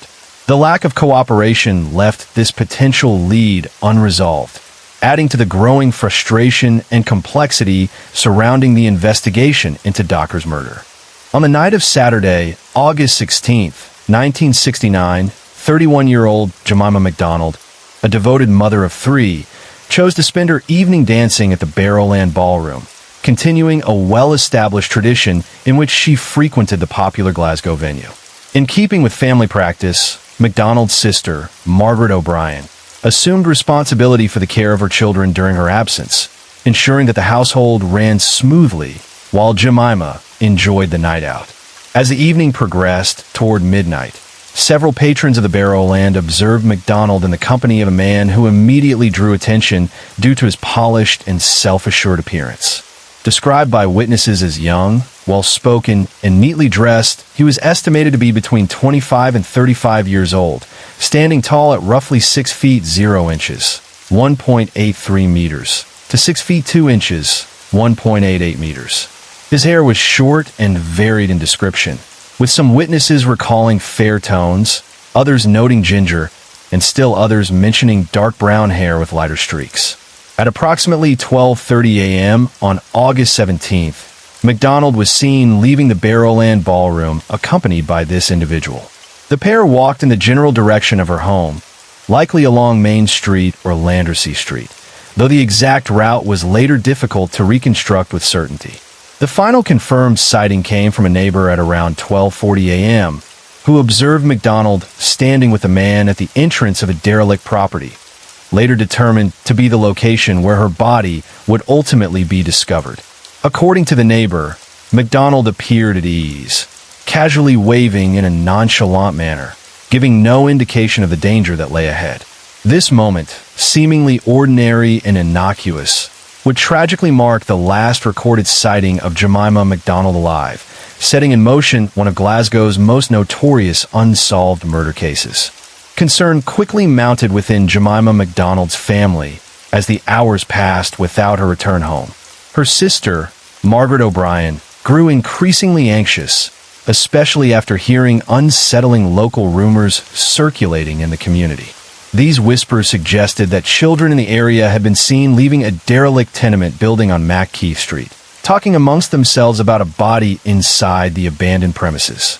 Alarmed by these reports and fearing the worst, O'Brien decided to investigate personally. On the following Monday morning, driven by growing dread, she cautiously entered the old, dilapidated building. Inside, she made the horrifying discovery. Her sister's body lay face down on the floor, clearly showing signs of a violent struggle. MacDonald's shoes and stockings were found neatly placed beside her, starkly contrasting with the brutality of the scene. A subsequent post-mortem examination revealed the full extent of the violence inflicted upon MacDonald. She had suffered extensive blunt force trauma, particularly to the face, indicative of a prolonged and savage attack, before ultimately being strangled, likely with her own stockings. Forensic analysis determined that the murder had occurred roughly 30 hours prior to the body's discovery, placing the fatal attack in the early hours following her departure from the Barrowland Ballroom. Interestingly, MacDonald had been menstruating at the time of her death, a detail also noted in the case of Patricia Docker.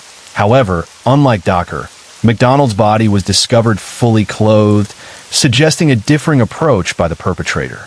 Investigators faced further complications as they attempted to determine whether MacDonald had engaged in any sexual activity, consensual or forced, prior to her murder.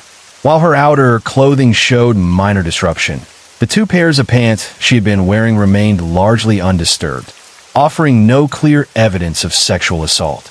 This ambiguity left investigators with more questions than answers, emphasizing the meticulous and enigmatic nature of the killer's methods.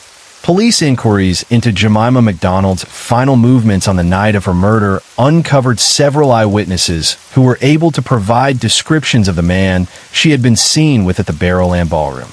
These witnesses describe a young, well-dressed man, polite in demeanor, and of a slim build, giving investigators a preliminary profile to work with. In addition, door-to-door inquiries on Keith Street yielded a woman who recalled hearing a woman's screams on the evening in question. Unfortunately, she could not provide a specific time, and this limited the practical usefulness of her account for establishing a precise timeline of the crime. The City of Glasgow police began to note unsettling patterns when comparing the murders of Patricia Docker and Jemima MacDonald. Both women had attended the Barrowland Ballroom on the evening of their deaths, had been subjected to severe beating followed by strangulation with a ligature, and were menstruating at the time. Additionally, In both cases, the women's handbags have been removed from the scene. Despite these striking similarities, the murders were initially treated as unrelated, with investigators cautious about linking them to a single perpetrator. The murder investigation into Docker had, by this point, largely gone cold. With few witnesses and scant evidence, police faced significant challenges. Compounding these difficulties, it had taken investigators 3 days after Docker's death to learn that she had been at the Barrowland Ballroom, delaying the collection of potentially vital information. 18 months later, following McDonald's murder, detectives revisited Docker's case and began to notice the extraordinary similarities between the two crimes. Although they could not definitively link the murders to the same individual, the possibility could not be dismissed. Investigators surmised that the killer possessed an intimate knowledge of the local area. At the same time, the perpetrator may have been an outsider, as none of the witnesses had previously recognized the men seen in the company of either woman. In an unprecedented move for a Scottish murder investigation at the time, authorities released a composite sketch of the man last seen with MacDonald. The image was distributed widely through newspapers and television broadcasts across Scotland, marking a concerted effort to engage the public in identifying the suspect. In addition to public appeals, male and female undercover officers were deployed to the Barrowland Ballroom, tasked with discreet surveillance of patrons in hopes of spotting the suspect. Despite these extensive efforts, the initiative failed to produce any viable leads, and by late October 1969, surveillance operations at the venue were discontinued. Police faced criticism from the ballroom's proprietors, who blamed detectives for a noticeable decline in attendance due to the visible law enforcement presence. On the morning of October 31st, 1969, a man walking his dog in the Scotstoun district of Glasgow made a grisly discovery. Behind a derelict tenement, in the back garden of a flat on Earl Street, lay the body of 29-year-old Helen Pudick. She had been partially stripped, and her face bore clear signs of severe and repeated beating. A postmortem would later confirm that she had been raped before being strangled to death, the murderer using one of her own stockings as the ligature. Items from her handbag were scattered near her body, though the bag itself was missing, suggesting that the killer deliberately removed and discarded valuables or evidence. Forensic examination revealed grass and weed stains on the soles of her feet and shoes, indicating a violent struggle and suggesting that Pudick had fought fiercely for her life. She had apparently attempted to climb a nearby railway embankment during her escape. Her body also bore a deep bite mark on her wrist, further evidence of the ferocity of the attack. In a chilling detail consistent with prior murders, Pudick had been menstruating at the time of her death, and the killer had placed her sanitary towel beneath her left armpit in an apparent ritualistic or signature act. The night before the murder, Pudick and her sister, Jean Langford, had spent the evening dancing at the Barrowland Ballroom, a popular venue in Glasgow. There, they had met two men, both named John. One introduced himself as a slater from the Castle Milk District, while the other, who would later be identified as Pudick's dance partner that night, was a well-spoken man who gave no details about his residence. The four of them spent over an hour in each other's company before leaving the ballroom.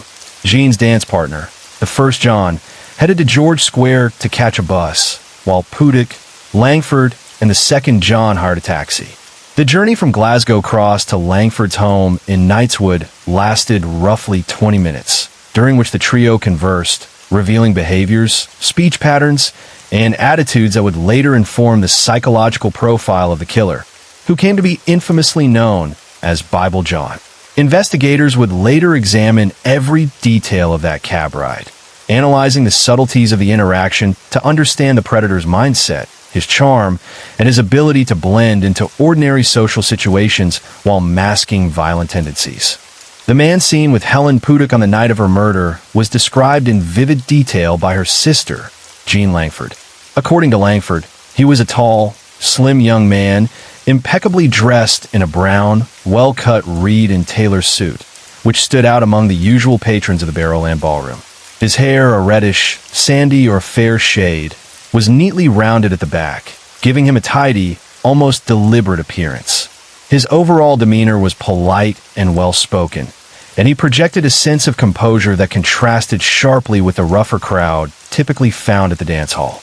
Langford noticed several specific physical traits: his blue-gray eyes, the overlap of two of his upper front teeth, and a missing tooth at the back right-hand side of his mouth. He was estimated to be between 25 and 30 years old, standing roughly 5 feet 10 inches to 6 feet tall, and wore a military-style broad leather strap on his wristwatch along with unfashionable leather half-boots, which further distinguished him from the other men present. Langford also recalled that he was not a particularly skilled dancer, noting he wasn't the Barrowland type, highlighting how his appearance and mannerisms made him appear somewhat out of place in the lively, crowded venue. Langford remembered that he had given a surname that sounded like Templeton, Sempleson, or Emerson, though she could not be certain of the exact name. Initially, he had maintained a calm and courteous demeanor, interacting smoothly with the group. However, a minor incident at the dance hall revealed a more volatile side. Langford had attempted to use an Embassy-brand cigarette machine, which jammed and failed to dispense the cigarette she had purchased. The man's polite composure vanished almost immediately. He demanded to see the manager and argued aggressively, displaying a sharp, confrontational side. He even inquired about the local member of parliament, demonstrating a surprising combination of assertiveness and social awareness. After this outburst, the man's attention returned to Pudik, whom he impressed by showing what appeared to be an identity card. Langford, curious, asked to see it herself, but he refused, tapping his nose and warning cryptically, "You know what happens to nosy folk." The incident left a strong impression on Langford, reinforcing a sense of unease beneath his outwardly polite and well-groomed exterior. His mixture of charm, meticulous appearance, sudden aggression, and subtle intimidation would later become crucial in forming the psychological profile of the perpetrator, who came to be known as Bible John. Much of what police later learned about the suspect came from the 20-minute taxi ride he shared with Helen Pudik and her sister Jean Langford on the night of the murder. During this journey, his personality and attitudes became gradually apparent, revealing a mixture of charm, rigidity, and subtle menace. Early in the conversation, he made it clear he disapproved of married women attending the Barrowland Ballroom. When Langford and Pudik informed him they were both married, he responded with a chilling reference to Scripture. "You know what happens to the adulterous wife? She gets stoned to death." The remark, seemingly casual at the time, left an impression of a man who viewed moral transgressions as punishable by extreme measures. The suspect also shared personal details that were both inconsistent and revealing. He claimed to abstain from drinking on Hogmanay, explaining, "I don't drink at Hogmanay, I pray," yet he demonstrated knowledge of several pubs in the Yoker district, hinting at familiarity with the local nightlife. He initially described himself as an only child, but shortly afterward mentioned having a sister, and recounted an incident in which she had been refused entry to their home while intoxicated. Langford later perceived that he regretted revealing this detail about his sister and attempted to redirect the conversation to foster homes and foster children, suggesting a carefully controlled self-presentation with occasional slips of personal history. The man displayed an unusual awareness of local transportation and geography. He spoke knowledgeably about the fares and possibly the schedules of buses and the blue train services north of the River Clyde. While traveling along the Kingsway, he pointed out high-rise flats, claiming a connection to his father or another relative who had worked in the area, and casually mentioned that a children's home had once occupied the site. Despite his apparent familiarity with the city, Langford noted he appeared evasive when questioned directly, revealing only what he wanted to disclose. He spoke with a Glaswegian accent, further tying him to the local area. Other observations revealed his personal quirks and inconsistencies. When Langford asked whether he supported Rangers or Celtic, he responded simply, "I'm agnostic." He referenced the Bible several times, though never directly quoting it, reflecting a preoccupation with moral and religious themes. He also claimed to have worked in a laboratory at one point, mentioned that his family owned a caravan in Irvine, and boasted of his cousin scoring a hole-in-one while he admitted he played golf poorly. His cigarette habits were equally contradictory. Earlier, during the incident with the Embassy brand cigarette machine, he had seemed not to smoke. Yet in the taxi, he produced a packet of Embassy cigarettes and offered one to Pudic, though not to Langford, and declined one himself, highlighting his deliberate control of social interactions. Langford also perceived a subtle disdain in his behavior toward her. As the ride progressed, it became increasingly clear that he considered her presence in the taxi an inconvenience.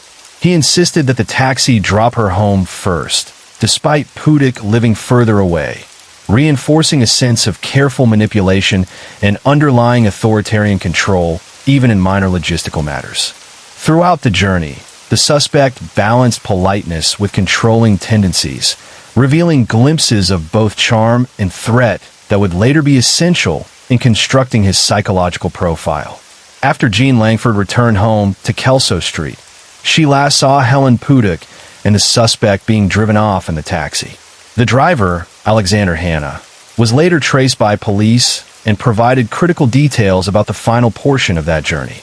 According to Hanna, the suspect had initially claimed he would pay the fare himself, but upon reaching Earl Street, he was unable to produce the money.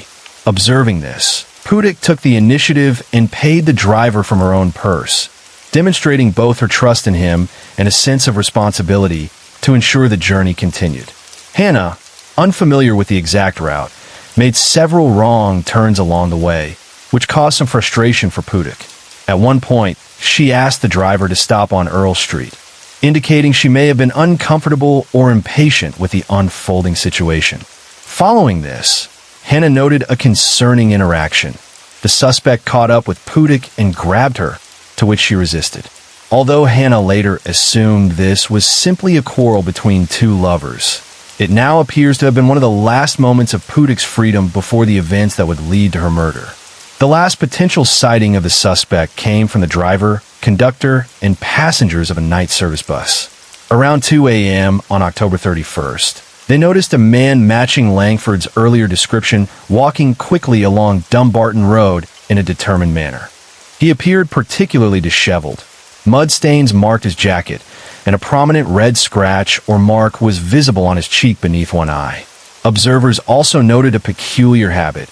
He repeatedly tucked a short cuff of one sleeve into his jacket sleeve. Intriguingly, a man's cufflink was later recovered near Pudic's body, suggesting a possible link to this small but telling detail. The man paid his bus fare with a distinctive red purse, likely belonging to Pudic, which had gone missing from the crime scene. He disembarked at the junction of Argyle Street and Derby Street, also known as Gray Street, and this movement was considered crucial by police. Investigators gave significant weight to this sighting because the man's appearance and mannerisms were strikingly similar to the description Langford had provided of Pudic's companion from the Barrowland Ballroom, reinforcing the theory that he had been the perpetrator. Authorities initially speculated that the man may have used the nearby Govan Ferry to cross the River Clyde to the south of the city. However, inquiries with ferrymen working that night failed to yield any memory of such an individual, leaving his immediate movements after the bus ride uncertain. This gap in the timeline added to the difficulty of tracing him, despite the detailed eyewitness accounts and distinctive physical characteristics that made him stand out in multiple sightings. The murder of Helen Pudic bore striking similarities to the killings of Patricia Docker and Jemima McDonald, intensifying suspicions that all three crimes were the work of the same perpetrator. Investigators noted a chilling pattern. Each of the victims was a mother with at least one child, and all three had encountered their assailant at the Barrowland Ballroom in Glasgow on the night of their deaths. In every case, the victims' handbags had been taken from the scene, suggesting a combination of opportunistic theft and ritualistic behavior. The method of killing was also consistent. Each woman had been strangled with a ligature, commonly her own stockings or a similar personal item. At least two of the three victims were believed to have been sexually assaulted prior to their deaths. Furthermore, the murderer had escorted each woman to the vicinity of her home or a nearby location, only to commit the murder within mere yards of her door. This indicated both a level of planning and a degree of comfort with the local geography, as well as an audacious disregard for the risk of being seen. Another disturbing commonality emerged. all three women were menstruating at the time of their murders. In each case, the perpetrator had placed the woman's sanitary item, whether a tampon or sanitary towel, upon, beneath, or in close proximity to her body. This consistent detail led investigators and criminal profilers to theorize that the killer's motivation may have been linked to a perceived rejection, with the women's menstrual cycles serving as a trigger for his violent actions. The combination of premeditation, sexual violence, and ritualistic behavior painted the portrait of a meticulous yet deeply disturbed individual, whose patterns were chillingly methodical and strikingly consistent across the three known victims. Within hours of discovering Helen Pudik's body, police acted swiftly to create an updated composite sketch of the suspect, using the meticulous description provided by her sister, Jean Langford. Langford had already seen the composite produced after the murder of Jemima McDonald and believed it was strikingly accurate, giving investigators confidence that the new image would be a valuable tool for identification. Detective Superintendent Joe Beatty publicly appealed for citizens to examine the sketch carefully, urging anyone who thought they recognized the man to come forward. Recognizing the distinctive features of the suspect, including his unusually short, unfashionable haircut for the period, investigators displayed the composite to over 450 hairdressers across Glasgow and surrounding areas. At the same time, dentists throughout the city were asked to check patient records for men with overlapping front teeth and a missing upper right molar, though both initiatives yielded no leads. An artist's portrait of the suspect was also commissioned from Lennox Patterson, registrar of the Glasgow School of Art, based solely on Langford's recollections. By June 1970, police had implemented the PhotoFit system, marking the first time this technology was employed in Scotland to attempt a more precise visual identification of a murder suspect. This innovative approach demonstrated the investigative team's commitment to combining traditional eyewitness accounts with emerging forensic techniques. The scale of the investigation was extraordinary. Over 100 detectives were assigned full-time to the case, and door-to-door inquiries resulted in the collection of 50,000 witness statements. More than 5,000 potential suspects were questioned in the first year alone. Jean Langford participated in over 300 identity parades, steadfastly confirming that none of the men presented resembled the individual she had last seen with her sister. In parallel, a specialized team of 16 detectives was deployed to frequent dance halls throughout Glasgow, focusing particularly on the Barrowland Ballroom's over 25 events, which were linked to the initial encounters of all three victims with their presumed murderer. These undercover officers were tasked with observing patrons discreetly in the hope of spotting someone matching the composite sketches. Despite the unprecedented scale of the manhunt, no breakthrough occurred. The investigation slowly grew cold, with many officers speculating that the killer may have died, been imprisoned for an unrelated crime, or been confined to a mental hospital. Some even theorized that senior police officials might have known the suspect's identity but lacked sufficient evidence to bring charges. Other possibilities considered included the idea that the perpetrator had simply moved away from Glasgow or continued killing only when visiting the area.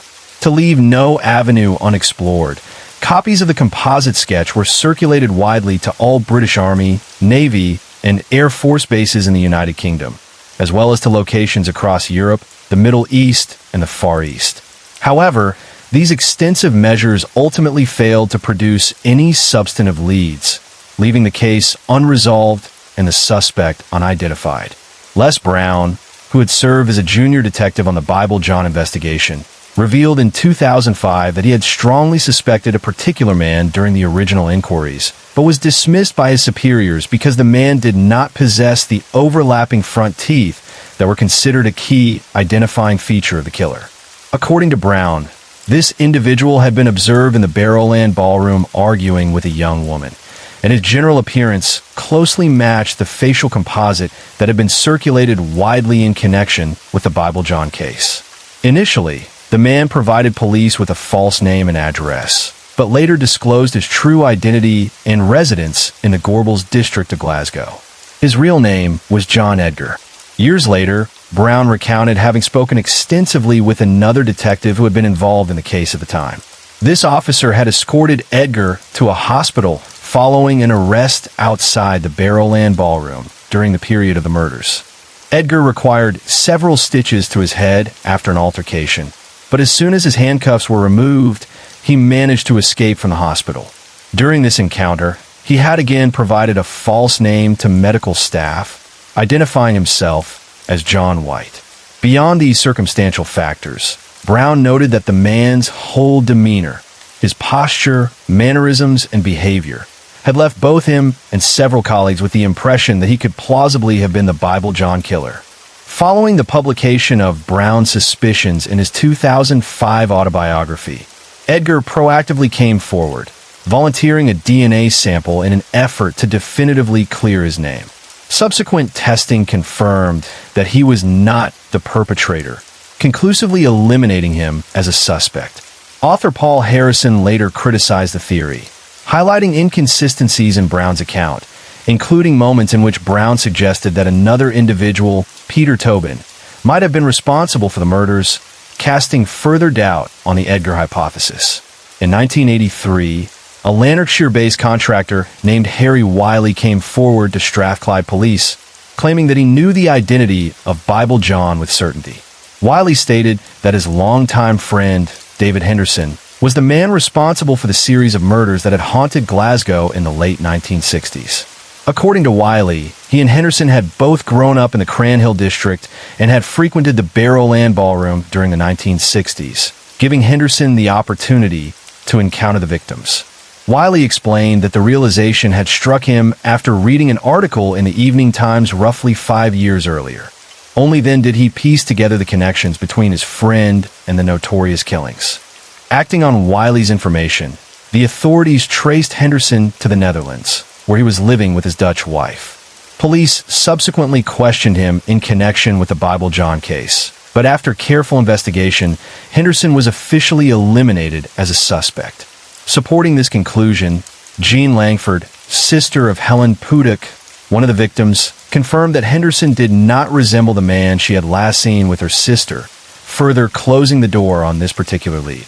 In the years following the infamous Bible John murders, a number of women came forward claiming that they had been sexually assaulted after attending an evening at the Barrowland Ballroom, raising the chilling possibility that the killer had preyed on other victims who had narrowly escaped death. Among them was a woman named Hannah Martin, who alleged that she had been attacked and raped by Bible John and had subsequently given birth to a daughter in January 1970, whom she initially named Isabel.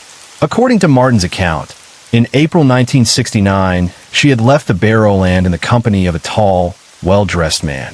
What began as a seemingly ordinary encounter soon took a dark turn. During the drive, he offered her a lift home, but his behavior became increasingly aggressive and threatening. Martin, intoxicated and terrified for her safety, vomited in the car in an effort to repel him.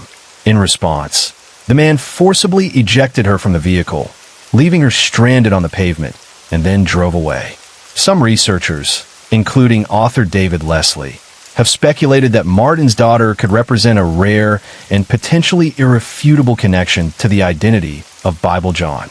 Her existence suggests that, unlike other encounters, this incident may have produced a tangible link, possibly genetic, to the elusive killer, offering a slender thread of hope in a case that had otherwise confounded investigators for decades.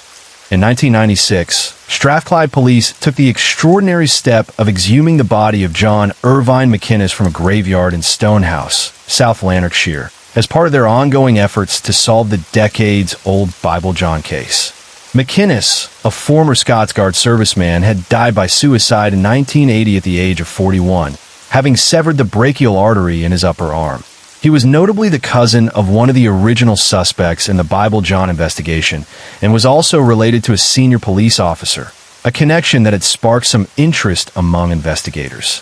Despite this, Jean Langford, the sister of Helen Puddock, one of Bible John's known victims, had never identified McInnes in any of the numerous identity parades conducted over the years. Even in 1996, she remained steadfast, insisting that McInnes could not have been Bible John. Nonetheless, Police obtained a DNA sample from McInnes's exhumed remains to compare with the semen samples recovered from the stockings used to strangle Pudick. The testing, however, proved inconclusive, and the then Lord Advocate, Lord Mackay, stated that there was insufficient evidence to link McInnes to the murder. By July of that year, the Crown officially cleared him of any involvement in the Bible John murders. Further confirmation came in 2005, when Strathclyde Police and the McInnes family's pathologist verified that advancements in DNA technology had definitively ruled out any connection between McInnes and the killings. These results conclusively proved that McInnes could not have been the notorious Glasgow killer, finally putting to rest speculation that had lingered for decades. Some criminologists and investigators have speculated that the convicted Scottish serial killer Peter Tobin may, in fact, have been Bible John. Tobin had resided in Shettleston, a district in Glasgow, during the late 1960s, which placed him in close proximity to the Barrowland Ballroom, the venue where all three Bible John victims had been last seen. In August 1969, shortly after the last confirmed Bible John murder, Tobin relocated to England following his marriage to his first wife, whom he had met at the Barrowland Ballroom in 1968. This timing has led some to theorize that Tobin could have committed the earlier murders in Glasgow prior to his departure.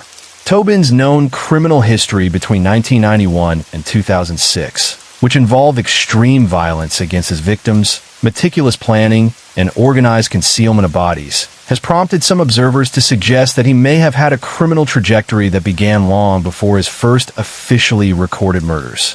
However, notable discrepancies exist. For instance, Bible John displayed his victims' bodies in public or semi-public locations, whereas Tobin consistently buried his victims, hiding them from view. Visual comparisons have also been drawn. Some contemporaneous accounts suggest certain facial similarities between Tobin in his 20s and the 1969 composite image of Bible John. Yet, the composite clearly depicts Bible John with red hair, whereas photographs of Tobin in his early adulthood do not indicate this hair color, casting doubt on a definitive identification. Despite this, behavioral and circumstantial similarities have been considered striking by some researchers. All three of Tobin's former wives reported being repeatedly imprisoned, physically assaulted, and sexually abused, often triggered by the female menstrual cycle, a factor that had long been suspected by Bible John investigators as a motivating influence in the 1969 murders. Criminologist David Wilson has been a prominent proponent of the theory that Tobin is Bible John. He has cited numerous parallels between Tobin's behavior and speech in the 1991 murder of 18-year-old Dinah McNichol and the accounts of Bible John's interactions with his victims. For example, both men were reported to mention that they did not drink during Hogmanay celebrations, and both referred to a cousin who had scored a hole-in-one in golf. Small yet specific details that Wilson argues support a behavioral linkage. In Wilson's words, "I didn't set out to prove Tobin was Bible John, but I would stake my professional reputation on it." While his theory has garnered attention, it remains controversial, with other experts cautioning against drawing definitive conclusions in the absence of direct forensic evidence. As part of a large-scale investigation called Operation Anagram, launched in 2006 to trace Peter Tobin's movements over the decades and to examine whether he could be connected to any unsolved crimes, several leads were pursued, linking him to the Bible John case. During this operation, a woman came forward and claimed that she had been sexually assaulted by Tobin after meeting him at the Barrowland Ballroom in 1968, shortly after the first of the murders attributed to Bible John. While this claim initially seemed significant, Operation Anagram ultimately found no corroborating evidence to support the theory that Tobin had committed the Bible John murders, and no other victims or forensic links surfaced to substantiate the suspicion. Tobin has since been conclusively eliminated as a suspect by the police. Contrary to popular reports suggesting that Tobin moved from Glasgow to Brighton after the 1969 murders, records show that he relocated to Brighton with his fiancée, Margaret Mounay, before the second murder attributed to Bible John. Operation Anagram confirmed that Tobin was living in Brighton at the time of the final two Bible John murders. His marriage certificate shows he married Moody on August 6, 1969, 10 days before the murder of Jemima McDonald on August 16th. Moody later testified that the couple was still on their honeymoon in Brighton at the time of McDonald's murder, and she maintained that Tobin was with her throughout this period. She has strongly criticized any theory linking her husband to the Bible John killings. Additionally, Tobin was in police custody for an unrelated matter when another of the Bible John murders occurred, and he remained in Brighton during the third murder, meaning he would have had to travel surreptitiously to Glasgow and back without his wife noticing in order to commit the killings. Forensic evidence also excluded Tobin. His DNA was tested against semen samples recovered from the Bible John case as part of Operation Anagram. The results conclusively demonstrated that the bodily fluid did not originate from Tobin. While criminologist David Wilson has questioned the reliability of this DNA evidence, the police additionally had a bite mark recorded from Helen Pudik's wrist, which could be cross-checked with Tobin's dental records, as had been done previously with John McInnes when he was exhumed and eliminated as a suspect in 1996. Other physical discrepancies further ruled Tobin out. He had a distinctive scar beneath his left eye at the time, which was not reported in any eyewitness accounts of Bible John, and his height, 5 feet 6 inches, was significantly shorter than the descriptions provided by multiple witnesses. Most importantly, Jean Langford, the key witness who had encountered Bible John in the taxi with Helen Pudik, insisted unequivocally that Tobin did not resemble the man she had seen that night. David Swindle, the senior officer in charge of Operation Anagram, has publicly stated that there is no evidence linking Tobin to the Bible John murders, and the investigation formally discounted the theory. Swindle had previously overseen a review of the Bible John case in 2002 prior to the discovery of Tobin's later murders, providing him with extensive knowledge of the case. Despite these findings, in his 2010 book The Lost British Serial Killer, David Wilson asserted that Tobin was Bible John. However, his co-author, Paul Harrison, later recanted these claims. In 2013, Harrison published a new book in which he argued that Bible John was likely a police officer, concluding, "The obnoxious little pervert that Tobin has been proven to be is not the killer referred to as Bible John." This official exoneration, backed by both witness testimony and forensic evidence, effectively removed Peter Tobin from serious consideration as a suspect in one of Scotland's most infamous unsolved serial murder cases. Former Daily Record crime editor Jane Hamilton has since revealed that detectives she interviewed, who had reviewed the Bible John case files during the 1980s, believe that at least 2 of the murders attributed to Bible John may, in fact, have been domestic incidents rather than the work of a serial killer. In the case of Patricia Docker, her estranged husband, Alex Docker, had been an early person of interest for investigators. Patricia and Alex had married in 1963, but their marriage had been troubled from the outset, with divorce discussed on multiple occasions. The relationship further deteriorated following Alex's posting to Cyprus, during which Patricia is believed to have engaged in at least one extramarital affair. Subsequently, the couple briefly moved to Digby, Lincolnshire, where Alex served as an RAF corporal. In April 1967, Patricia returned to Glasgow with their son, born 1964, living with her parents at the time of her murder. Alex Docker had claimed to have last seen Patricia at her home in October 1967, during a meeting concerning their divorce. Investigators noted that he had a potential motive. He was seeking to finalize a divorce in order to marry a new partner. Significantly, Alex and his new partner signed a hotel register in Lincolnshire as husband and wife the day following Patricia's murder. Further complicating matters, police discovered that Alex had been on leave from RAF Digby and was present in Scotland at the time of Patricia's death. Correspondence between the couple in early 1968 confirmed that divorce proceedings were actively being considered. Following Patricia's murder, Alex took their son from his grandparents in Glasgow to live with him and his new partner in Lincolnshire. Similarly, Jemima McDonald, a mother of 3, had recently separated from her husband and had returned to Glasgow the year prior to her death. McDonald's former husband later confirmed in 2022 that he had been considered a suspect at the time and was repeatedly questioned by police regarding her murder.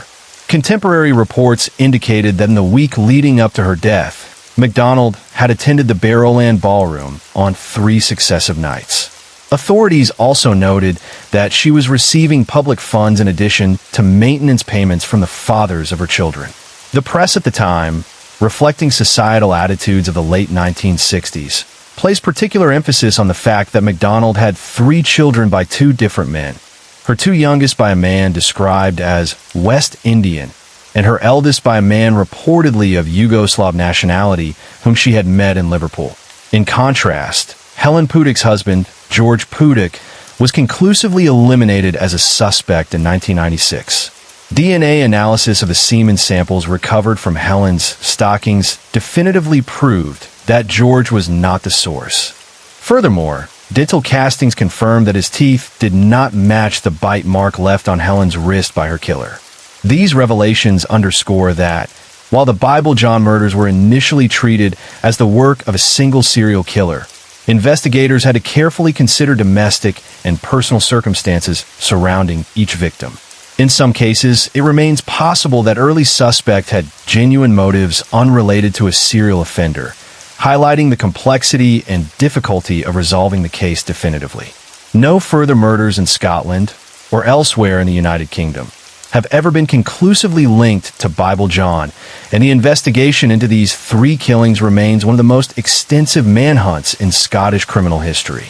The murders of Patricia Docker, Jemima MacDonald, and Helen Pudik remain officially unsolved, though the case remains open. Many investigators continue to believe that the perpetrator or perpetrators were likely shielded in some way by individuals they knew and trusted, allowing them to evade capture for decades. There is no uniform consensus among criminologists or law enforcement as to whether all 3 killings were the work of the same person. Some experts have noted that the 18-month gap between the first 2 murders is unusually long for a serial killer, suggesting the possibility that the latter 2 murders may have been either copycat killings or the only 2 committed by a different individual. Police have also faced criticism for potentially undermining their own investigation by prematurely concluding that all 3 murders were linked to a single perpetrator, which may have limited the scope of initial inquiries and avenues of investigation. In 2004, Strathclyde police announced plans to conduct genetic testing on a number of men in an effort to identify the killer, requesting voluntary blood samples from those under suspicion. This initiative followed the discovery of an 80% genetic match between semen samples collected from the final Bible John crime scene and DNA recovered from a minor crime committed 2 years earlier. While not definitive, this match suggested a close familial relationship between the individual who committed the minor offense and the person responsible for the murders, reigniting interest in the case. The only witness to engage in an extended conversation with Bible John, Jean Langford, passed away in September 2010 at the age of 74. Langford's detailed recollections have been instrumental in forming the second composite drawing of the suspect, which remains the most significant visual clue regarding his appearance. Despite criminologist Professor David Wilson's assertion that convicted serial killer Peter Tobin may have been Bible John, Langford consistently rejected this theory. Decades after the murders, she emphatically stated that Tobin was not the man she had shared a taxi with on the night of her sister Helen Pudik's murder, reaffirming the enduring uncertainty surrounding the case.